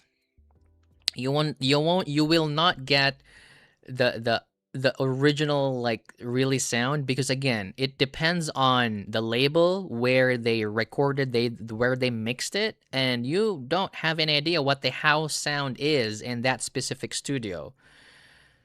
Your best bet is really, if you feel like the sound is balanced enough, that's probably it. That's probably the most neutral flat IM you have. But I'm against that when they say flat, there's no bass and clean mids, and I'm against that, because if you listen to the final mix in the studio, I mean, you go visit a studio, guys. Go visit a studio and play something in there and tell me if they sound boring. It is not boring. Sounds like a disco. It sounds balanced, okay?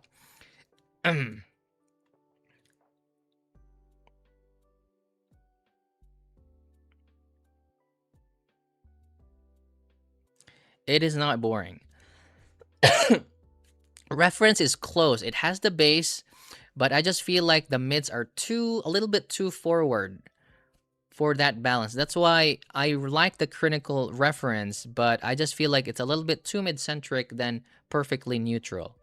There's bass and critical. Actually, it's good. It's better than the HD 600 in that regard, but I still feel like it's a little bit too mid forward. Yeah.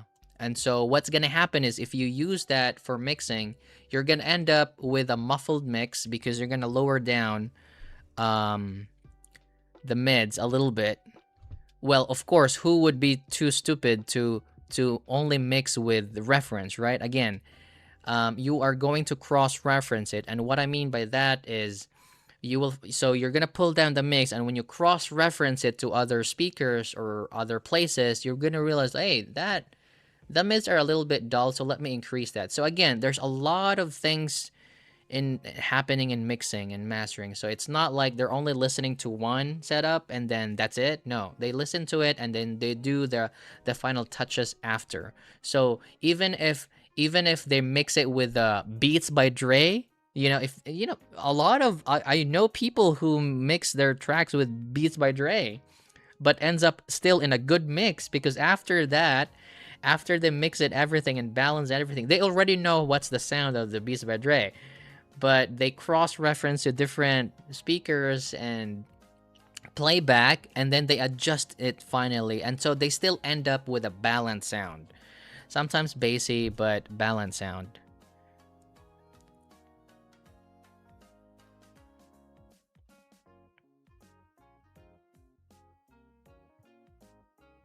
Exactly, exactly. That is exact. Engineers try to make it sound good, not flat. Exactly, dude.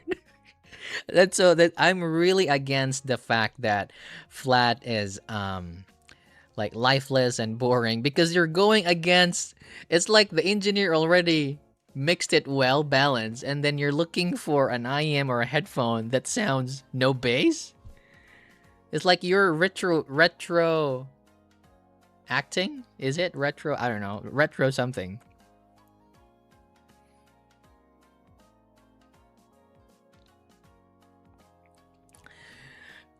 Yeah. The engineer is just 2012. Yeah, exactly, man. Oh my god.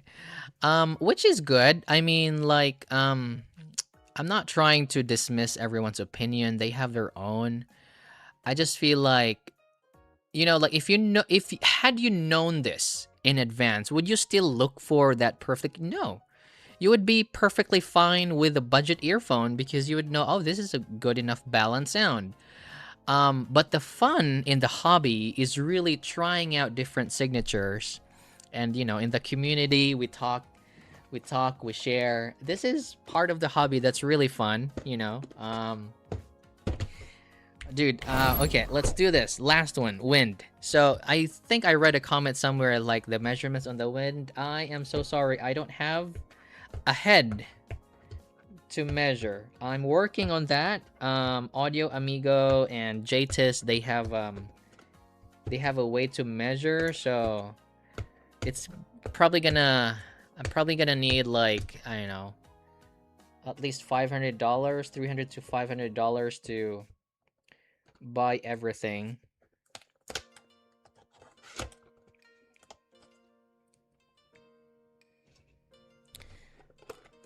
Talking about fun. All right. So this is the Wind in here. Wind Pro, by the way. This is Wind Pro. Wind Pro plastic pads. That's it. And these extra pads. Budget set. And which is interesting, man. Sometimes I don't like to accept Fio products or Snowsky products because this is how much is this? Snowsky Wind Pro. Price. I don't know how much these are.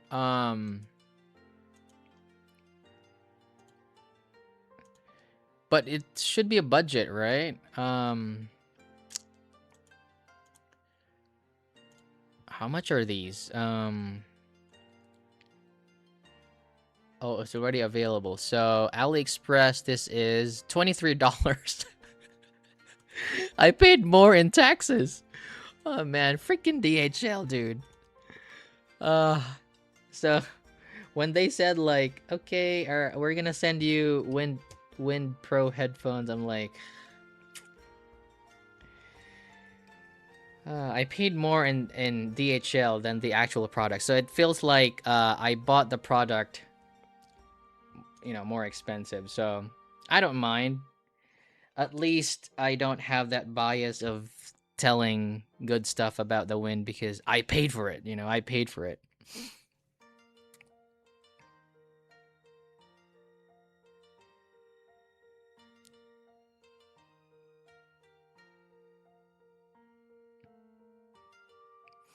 All right, so this is what it looks like. I think they have... Do I have the original Wind? I think I have the original Wind.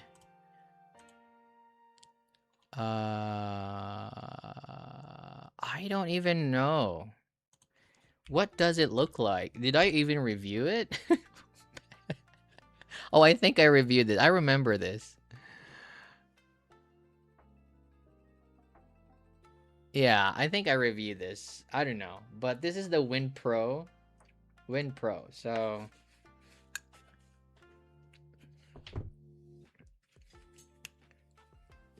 retro. So... I don't know what the Pro is, though. But...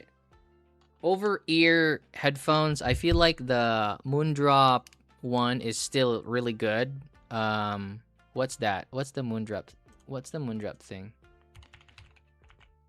No, I don't have it.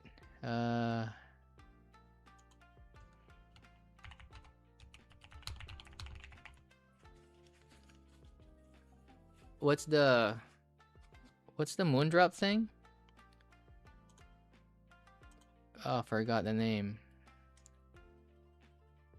Old Fashioned, sorry, yeah, it's Old Fashioned. Yeah, I should have read your comment, Fluff. But okay, this is the Wind in here. I don't have the measurements, but let's see if there are measurements for... okay, Audio Amigo has a measurement.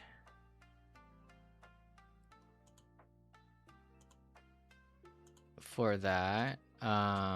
This is the Wind. So I don't know what the Pro would sound like. All right, let's see here. Matchbox.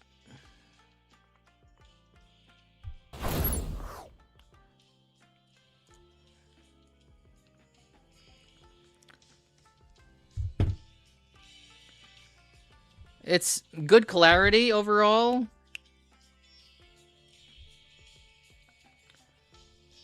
There are peaks.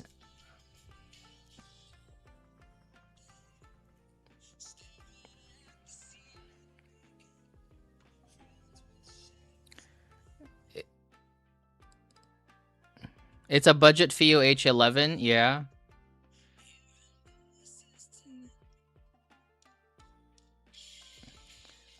There's some, yeah, there's gonna be... It is bright. It is bright tilted. I probably stick to the old fashioned.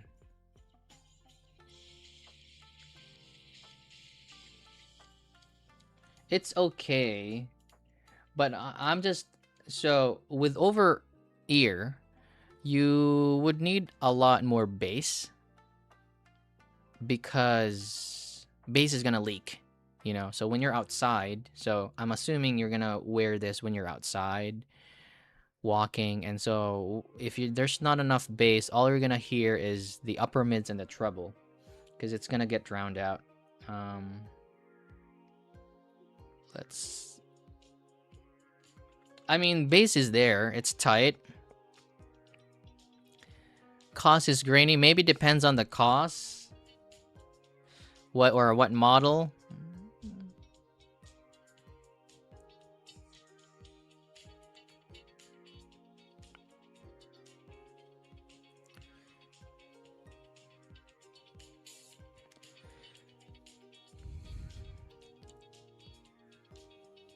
It's okay.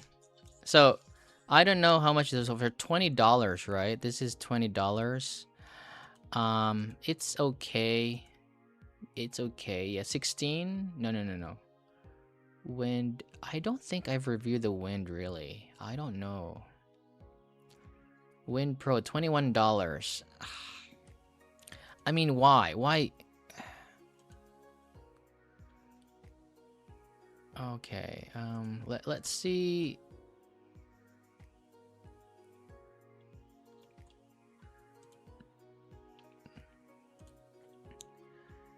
Wind Pro.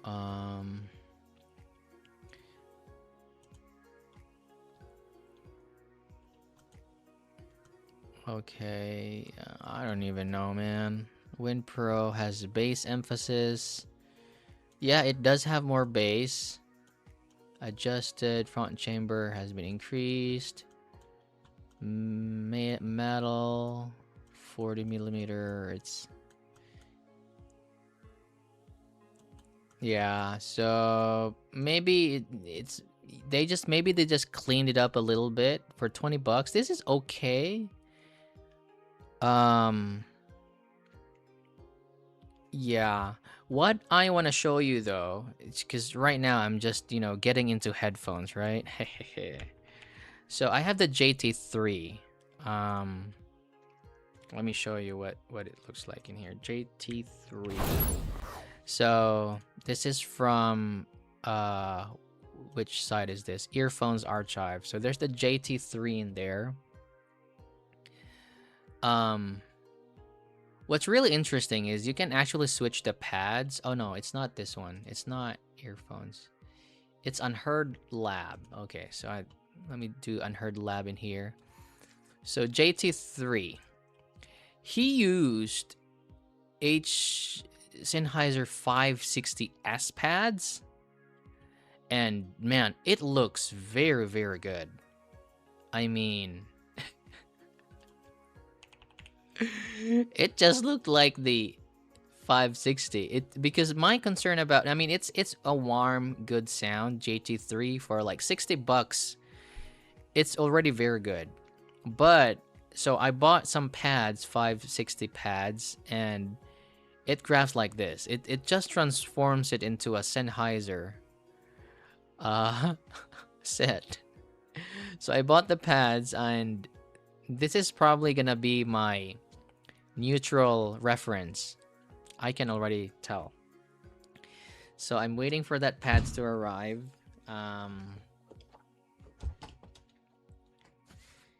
Yep. Interesting, right? And it only would cost me how much? Like, because the pads are like $8, and JT3 is like $60. So, and how much is the HD 600? No, H560? HD 560S price? Yeah, like 280, 180, like that. So, and it has more bass, which is, yeah, Just telling you guys, I'm getting that, and it might be my future reference.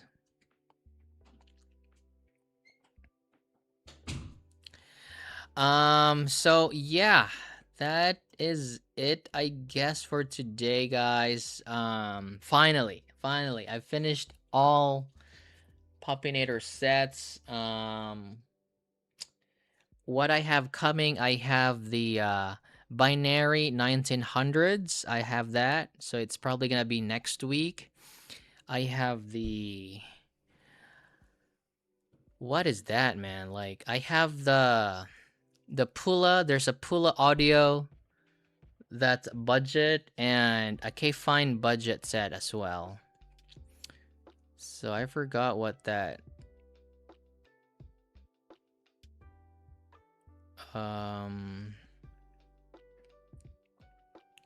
Loric. Yeah, I have the Loric coming in.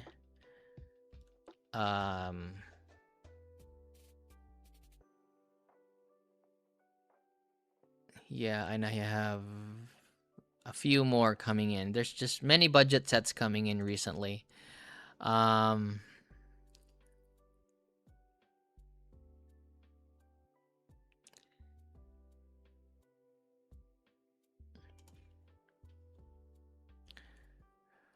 Oh, you have the 560S? It's good? Oh, that's good to know. Yeah, that's good to know. Nice buds?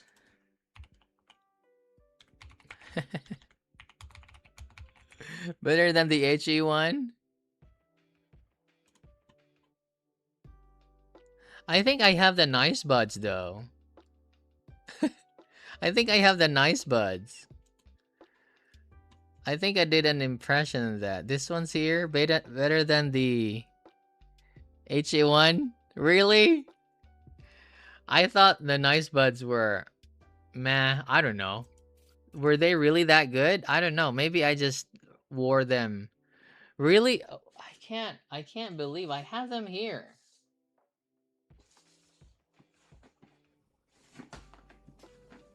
Because my reference for earbuds is the Case Earphone K64. And I use that every night.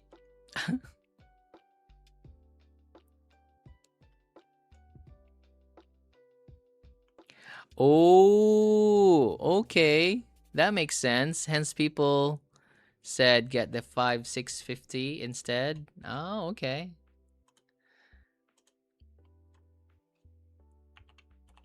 So does it have more bass now? It has a little more bass, yeah.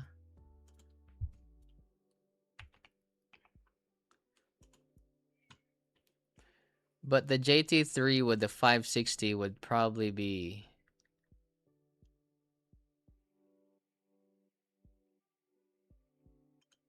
yeah, so it's a little bassier. Yeah, this 650 is warmer.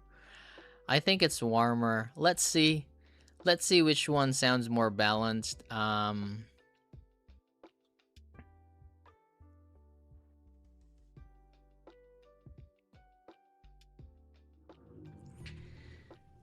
right. So yeah, that is gonna be what's, well, I mean, what you can expect next week is the binary 1900s, some Loric, some budget stuff. Don't buy anything recently. I mean, the Fiesta is really good. Wait for it on sale. I'm gonna review it. The Roomba is also good. But there are so many budget sets, and it's gonna be really, really crowded in the budget segment right now because every company, like, there's True 3. Is it? True 3's coming. So Moondrop has a budget set in there. Duno has their Titan X. Who else? Warner was there. Like, all companies, they have their own budget. Zumba, Ziga, so they everything. You didn't like the Chew 1 and 2, so hopefully the Chew 3.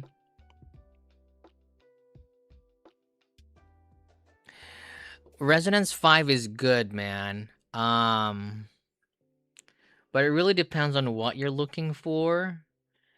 So if you want a relaxing listen, Resonance 5 is good. But the thing about the Resonance 5 is it may not have enough character for you. I like it because it's balanced, and I like balanced sets. But I also understand that people actually like engaging sets, like there's character to them. Fiesta has it. And it's probably the cheapest bass head. Not really bass head. Again, that sub bass on the Fiesta is very plosive. Like, you know, like you're in a club. So if your library has a lot of hip hop and sub bass, you're gonna enjoy the Fiesta. So if you like high volumes, so you like the studio, so yeah. I would probably wait until they go down in price. Resonance 5 is more on like, if you're looking for a little bit of balanced reference set, then you get the Resonance 5. Yeah, other than that, it's driven by your library, really. It's driven by your library. So, but if you're a higher volume listener, I think you'll enjoy the Fiesta more. But that depends if you like bass, because you can scale better with the Fiesta than the Resonance 5. Sometimes the Resonance 5 can have some treble peaks, as seen on the graph, so you may not be able to listen louder.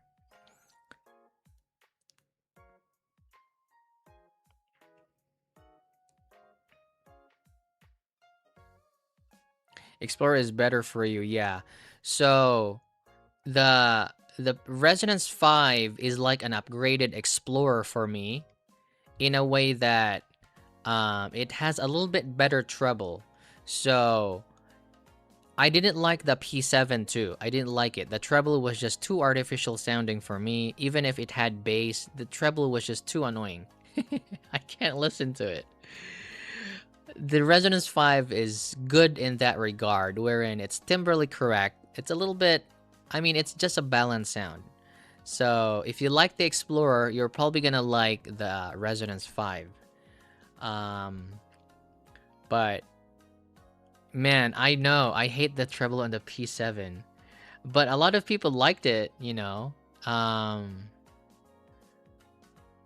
lot of people liked it. But it was just really not for me. It was too artificial. As a drummer, it was just, man, like, how many? I can't count. I couldn't count because I didn't know what that, are they accenting the symbols? It's so hard. But yeah, so let's see here. What do I have on my list? So in that price range, I also realized that actually I forgot to okay, I'm gonna do this last segment in this live stream, and then we're gonna adjourn from there. But let's gonna review what I have here.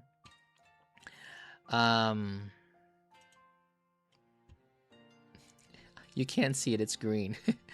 So what I have here on the 60 to 120, I do think that the Duno Kima 2 still stands tall in there. The Hexa is there, it's neutral, no other IM can do that, although the treble can be meh. Galileo is also there, it's a perfectly balanced set.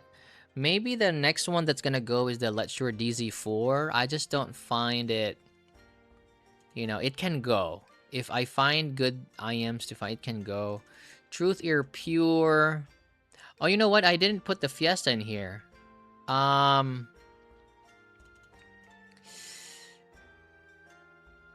Yeah, Fiesta, right? So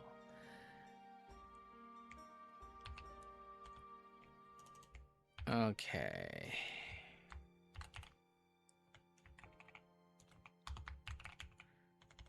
I'm gonna put the Fiesta in there. Yeah, and then let me reset if...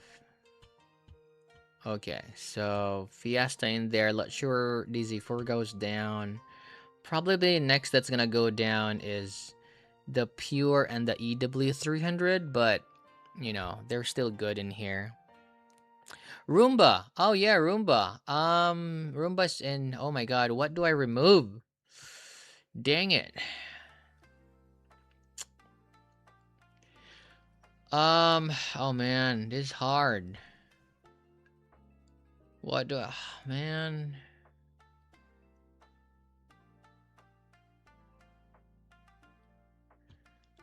Roomba. Oh dude. Where do I put Roomba?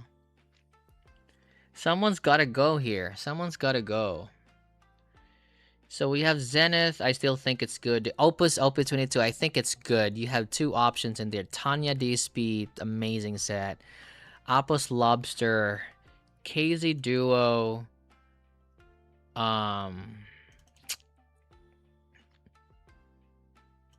You know what? I'm gonna put CCA Trio because you cannot buy the CCA Trio anymore. You cannot find CCA Trio, although it is a very good set though. Oh god, what do I... You know what? I'm gonna do this. I'm gonna put a star on the CCA Trio because it's just really good. So, Z got Roomba.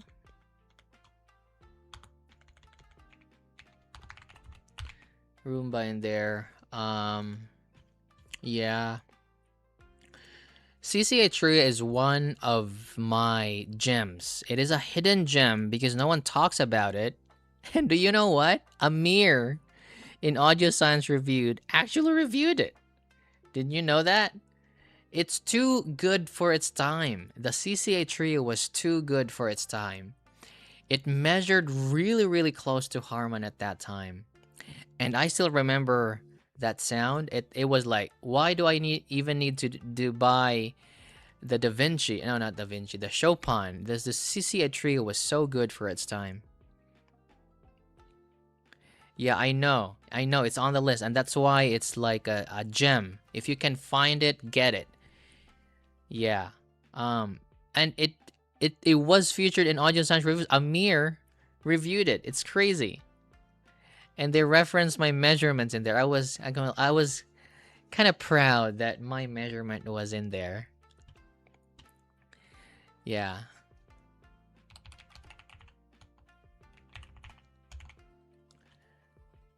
Okay, let me show you, okay? Yeah, it's here, right? So that was 2 years ago.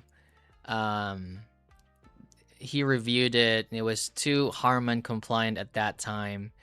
And then yeah, and then someone actually referenced my measurements in there.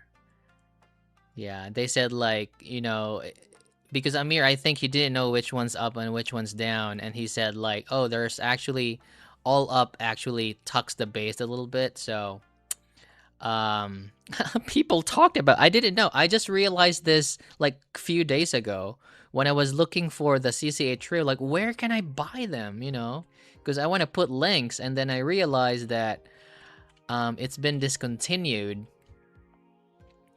So, dude, it is too good for its time. They were not... I was not prepared for that. It was too good for its time.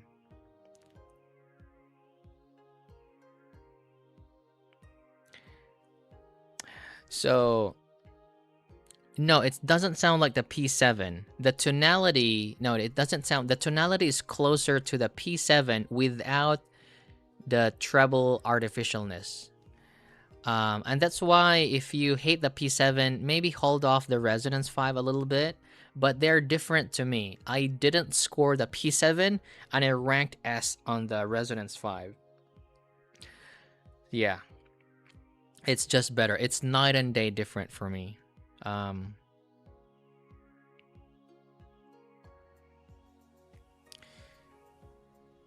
Yeah. So you cannot buy the CCA trio. I don't know if you can still buy it on AliExpress, if there are sellers that have stock. You can buy it, get it, man. Get it. Because it's discontinued. I mean, if you still can buy it in, you know, like in your country where there's still stock, get it, man. Okay, I'm gonna show you how good the trio is, okay? All right. This is the graph. This is up, up, down, down. Oh, I'm sorry. It's up, up, up, up, up. This is how it's graphed. This is Harman 2019. Look at how compliant that is. It's very, very compliant. I mean, and then this is Chopin, which is, you know, a lot of people really like it. Precog liked it, you know, so that Chopin over there. You know what? Oh, no. This is... There we go. All right, that's Chopin, Harman. All right, that's Chopin. This is the Sonyo, Ayo Sonyo, which is also very Harman compliant. Let me remove the Chopin there. Sonyo. We have the, what else are Harman sets? Super Mix 4.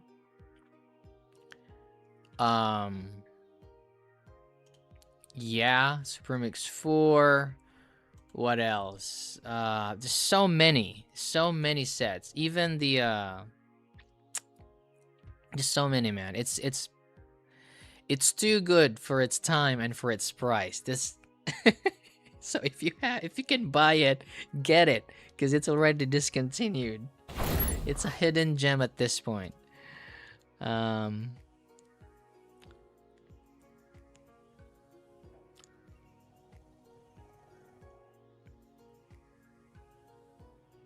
Yeah, I think it's already part of ND Audio. CCA is now part of ND Audio. It's not KZ anymore, and it's probably that's why they discontinued it.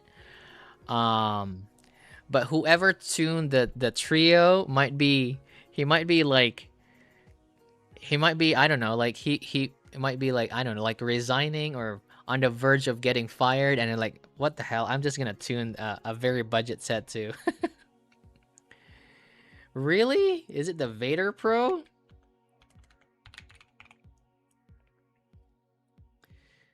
Let me see. Nah. I don't think. Yeah, the Vader Pro is...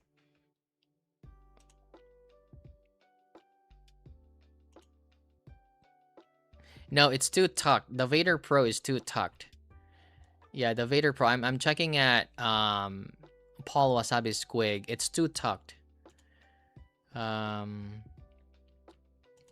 Vader balance. Let's see if it's really... yeah, the Vader balance. Let's see here. I don't... Yeah, Audio Amigo does not have that trio either, so...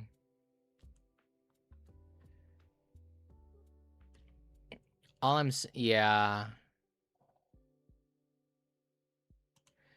Does he have Vader?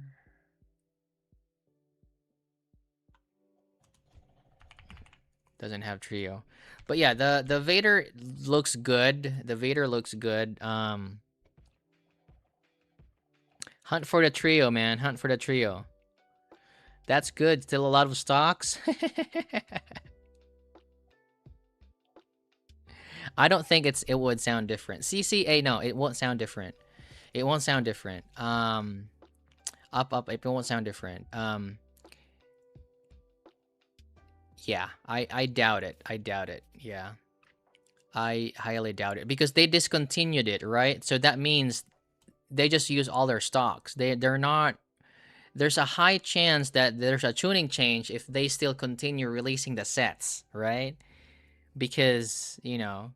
So I don't know why they discontinued it. Maybe the DD is, I don't know, King Tone is not releasing it anymore or something. $10? Dude, that's so good. Yeah, for $10, that is a hidden gem right there, man. Like, if you can, you know, if you... if you can only listen to the trio for $10, you're endgame there. You won't even buy. You won't even you. It's already good until 200. Really, trust me. It's already good until 200. Um. Oh, you can buy 10 trios. But even then, like, was it $25? You can buy it for 25. Man, it's too good. It's too good for its price, and that is the real hidden gem in here that we need to hunt.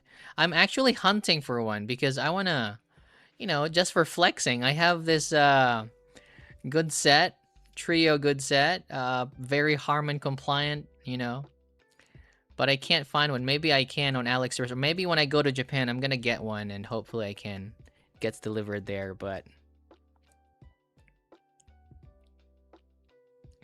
send me one. Oh, okay. He's gonna get 10, and then ship it. That's good. Yeah. I know. I know. We like flexing budget stuff. Um.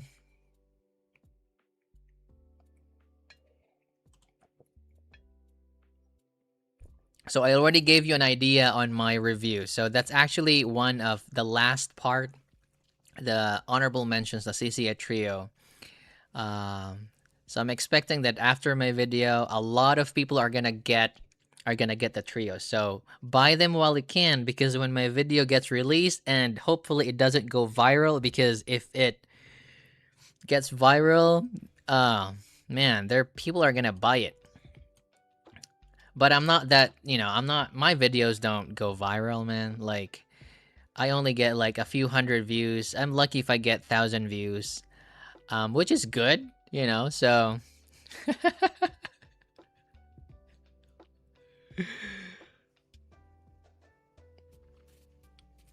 ZVX driver change.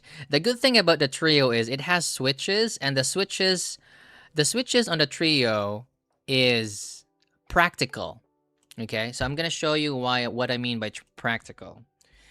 So if you don't like the tuck, then you just do the down down down.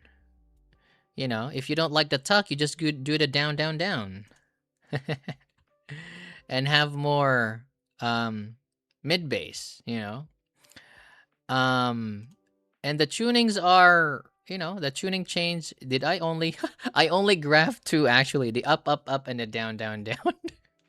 But you experiment, so there's there's gonna be some tuning change in there. So that's a good thing about the tray. You can have it like more mid bassy or a clean Harman. But yeah, wouldn't hurt. It wouldn't hurt, really. It actually graphs, like, you know what? Okay, did I graph the armor? TSMR.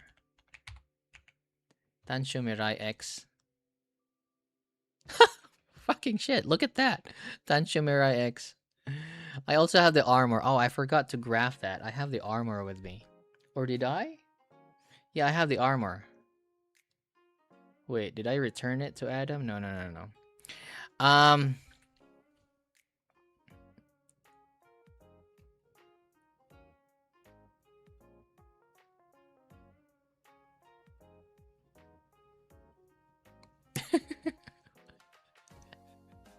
No, I don't want to be like that person. It's against my goal. You're supposed to save, and you're supposed to I don't really want you to buy anything, man. That's literally what I'm trying to prevent. I'm trying to prevent people from buying more stuff. Ah. Oh, man. But yeah, it's been fun, guys.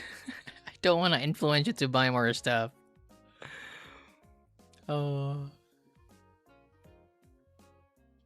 Influence me in irresponsible spending. Oh, man.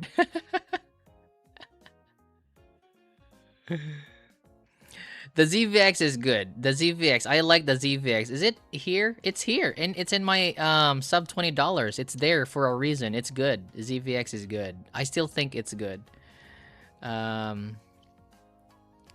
You hate tucked bass, then don't do the switches on the CCA trio. So yeah, I'll see you next week, guys. Really appreciate the time. All fun, all fun. Um, but you know, it's just our way of.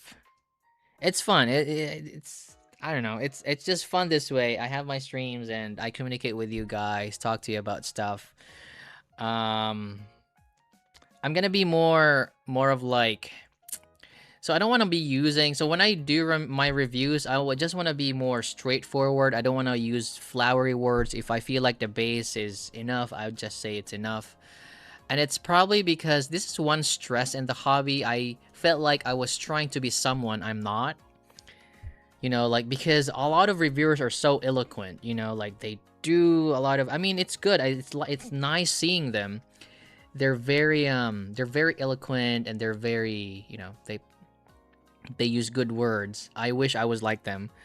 But I feel like I'm better at just, being practical and being cold about describing stuff and buy this and don't buy this and stuff like that. I feel like I'm more confident. I actually feel that on my streams I actually talk faster and just clicking than when I shoot my review. When I shoot videos, I lag a lot. Like, what do I say? But on my streams, it's me talking, like no script, no whatever. But when I shoot my videos, I don't script too, but I get brain lagged. Yeah, I don't know what to say. Maybe because I want to be someone else or something, but on my streams, it's really what I really want to say. So